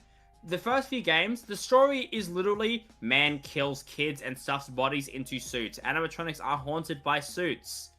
That is the story. Yeah. That is the fucking story. Now it's like, oh yeah, so you can fucking phase through walls with the Vanny mask, and you can fucking, you know, in 1979 Edwin made the Mimic, and the Mimic is see, like the stuff that's like that, like suspension of disbeliefs. Okay, the thing about like Big Top, I was gonna say this, like Big Top existing, it's weird. Like, don't get me wrong, it's really weird that you had something like that as early as like 1979. I got to a point, especially like when we got to like Security Breach, or even before then, where it's like my suspension of disbelief, you just can't question when these things were made, because like the fact that, you know, the Funtime animatronics existed in the 80s is like wild to think of. But it's like at the same time you had the toy animatronics having a facial recognition. I'm sorry. The thing is, FNAF is built off animatronics. They're getting so fucking like convoluted and so like advanced. They're not animatronics anymore, bro. Oh yeah, that's been like, I mean, like, yeah, I mean, that's always been. I think again, it's like sister location. I think we've gotten to a point now where I think we've done the list. Is there anything that we want to change? Anything that none of us like? Anything we want to argue for? Yeah. I think Ruin should be at the end of Fastballs. The absolute. Dude, this game's unplayable. Survival Crew, you can't play so is Ruin. Put that shit in Scott Dumb. Put that shit in Scott Dumb. No, neither of us have played that game. Okay. Okay. Is it worse than 5 laps, bro? Yes. I smile. You know, I smiled when I played 5 laps, bro. You know, Ruin, I can't say the same, bro. Fine, whatever. I'll put Ruin at the bottom of Fastballs. Just for the record, if I had to, I would put Ruin at the top of Fastballs at least. Other than that, though, I think I'm happy with this list. Yeah, I can't think of anything. There's nothing super like big. Yeah, I mean, I think I pretty much agree with all of this. And I think that like personally for like the Halloween edition of FNAF 4, I kind of just group it together, but it's like whatever. Yeah. I did. I guess honestly, you could take that off the list, and I wouldn't be like, you put that in Scott Dumb, bro. Like it's the same fucking quality as that. Personally, like, I'll also say my biggest change would be I would put this in Give Me Your Fastballs. I would also put that there. Why did you put all my fastballs then? I changed my mind. You talked so much shit about the game, bro. You sat there and fucking talked mega shit about it. I forgot, bro. I just remembered. Keep it in all right fastballs. Oh my god. I just remembered. Anyway, thank you to Nate and Jerikai for joining me today. My pleasure. I hate Nate. Do not subscribe to Ultimatum. Yeah, don't do that. Subscribe to Jerikai Games. You can do that, but don't subscribe to Nate. Subscribe to Ultimatum. You know, I make a lot of great theories. Unfortunately. About real lore, guys. Subscribe to me. I don't do theories, so I know. No, but we do have a Dead by Daylight tournament happening on the 15th for charity. That is true. It's charity. I'll be streaming it. A bunch of other people are gonna be streaming it. It's for charity. It's for a good cause. It's gonna be great. We're gonna win. I'm gonna win. Everyone wins. Except Nate. Nate doesn't win. But besides that, thank you to Jerikai and Nate for joining. Thank you to everyone who stopped by. I hope you agreed with our rankings of the FNAF games. It's the objective correct list when it comes to like good and bad FNAF games. Into the Pit is definitely top tier. Anyone who says otherwise is bad and stupid and dumb, like Nate. Anyway, aside that, You're any banned. last remarks? I think Nate might be the biggest glazer of Into the Pit. I'm the largest glazer. It's the perfect FNAF game. It is perfect. Down to the minute detail. When's the hour-long fucking like review of Into the Pit? It's peak. My words couldn't do it justice. I generally might It's too actually make a perfect. fucking video talking about how good Into the Pit is, bro. Like It gets I so generally- slept on. It kind of like went under the radar for some reason, despite being like the 10th anniversary game. And it's just because it wasn't connected to like. Yeah, the I Nintendo. might actually even do it. I might even make a video on it. I'll think about it. But yeah. Okay. I'll let you know Anyway, the stream, 'cause I need to bye play. bye, fellas. Bye bye.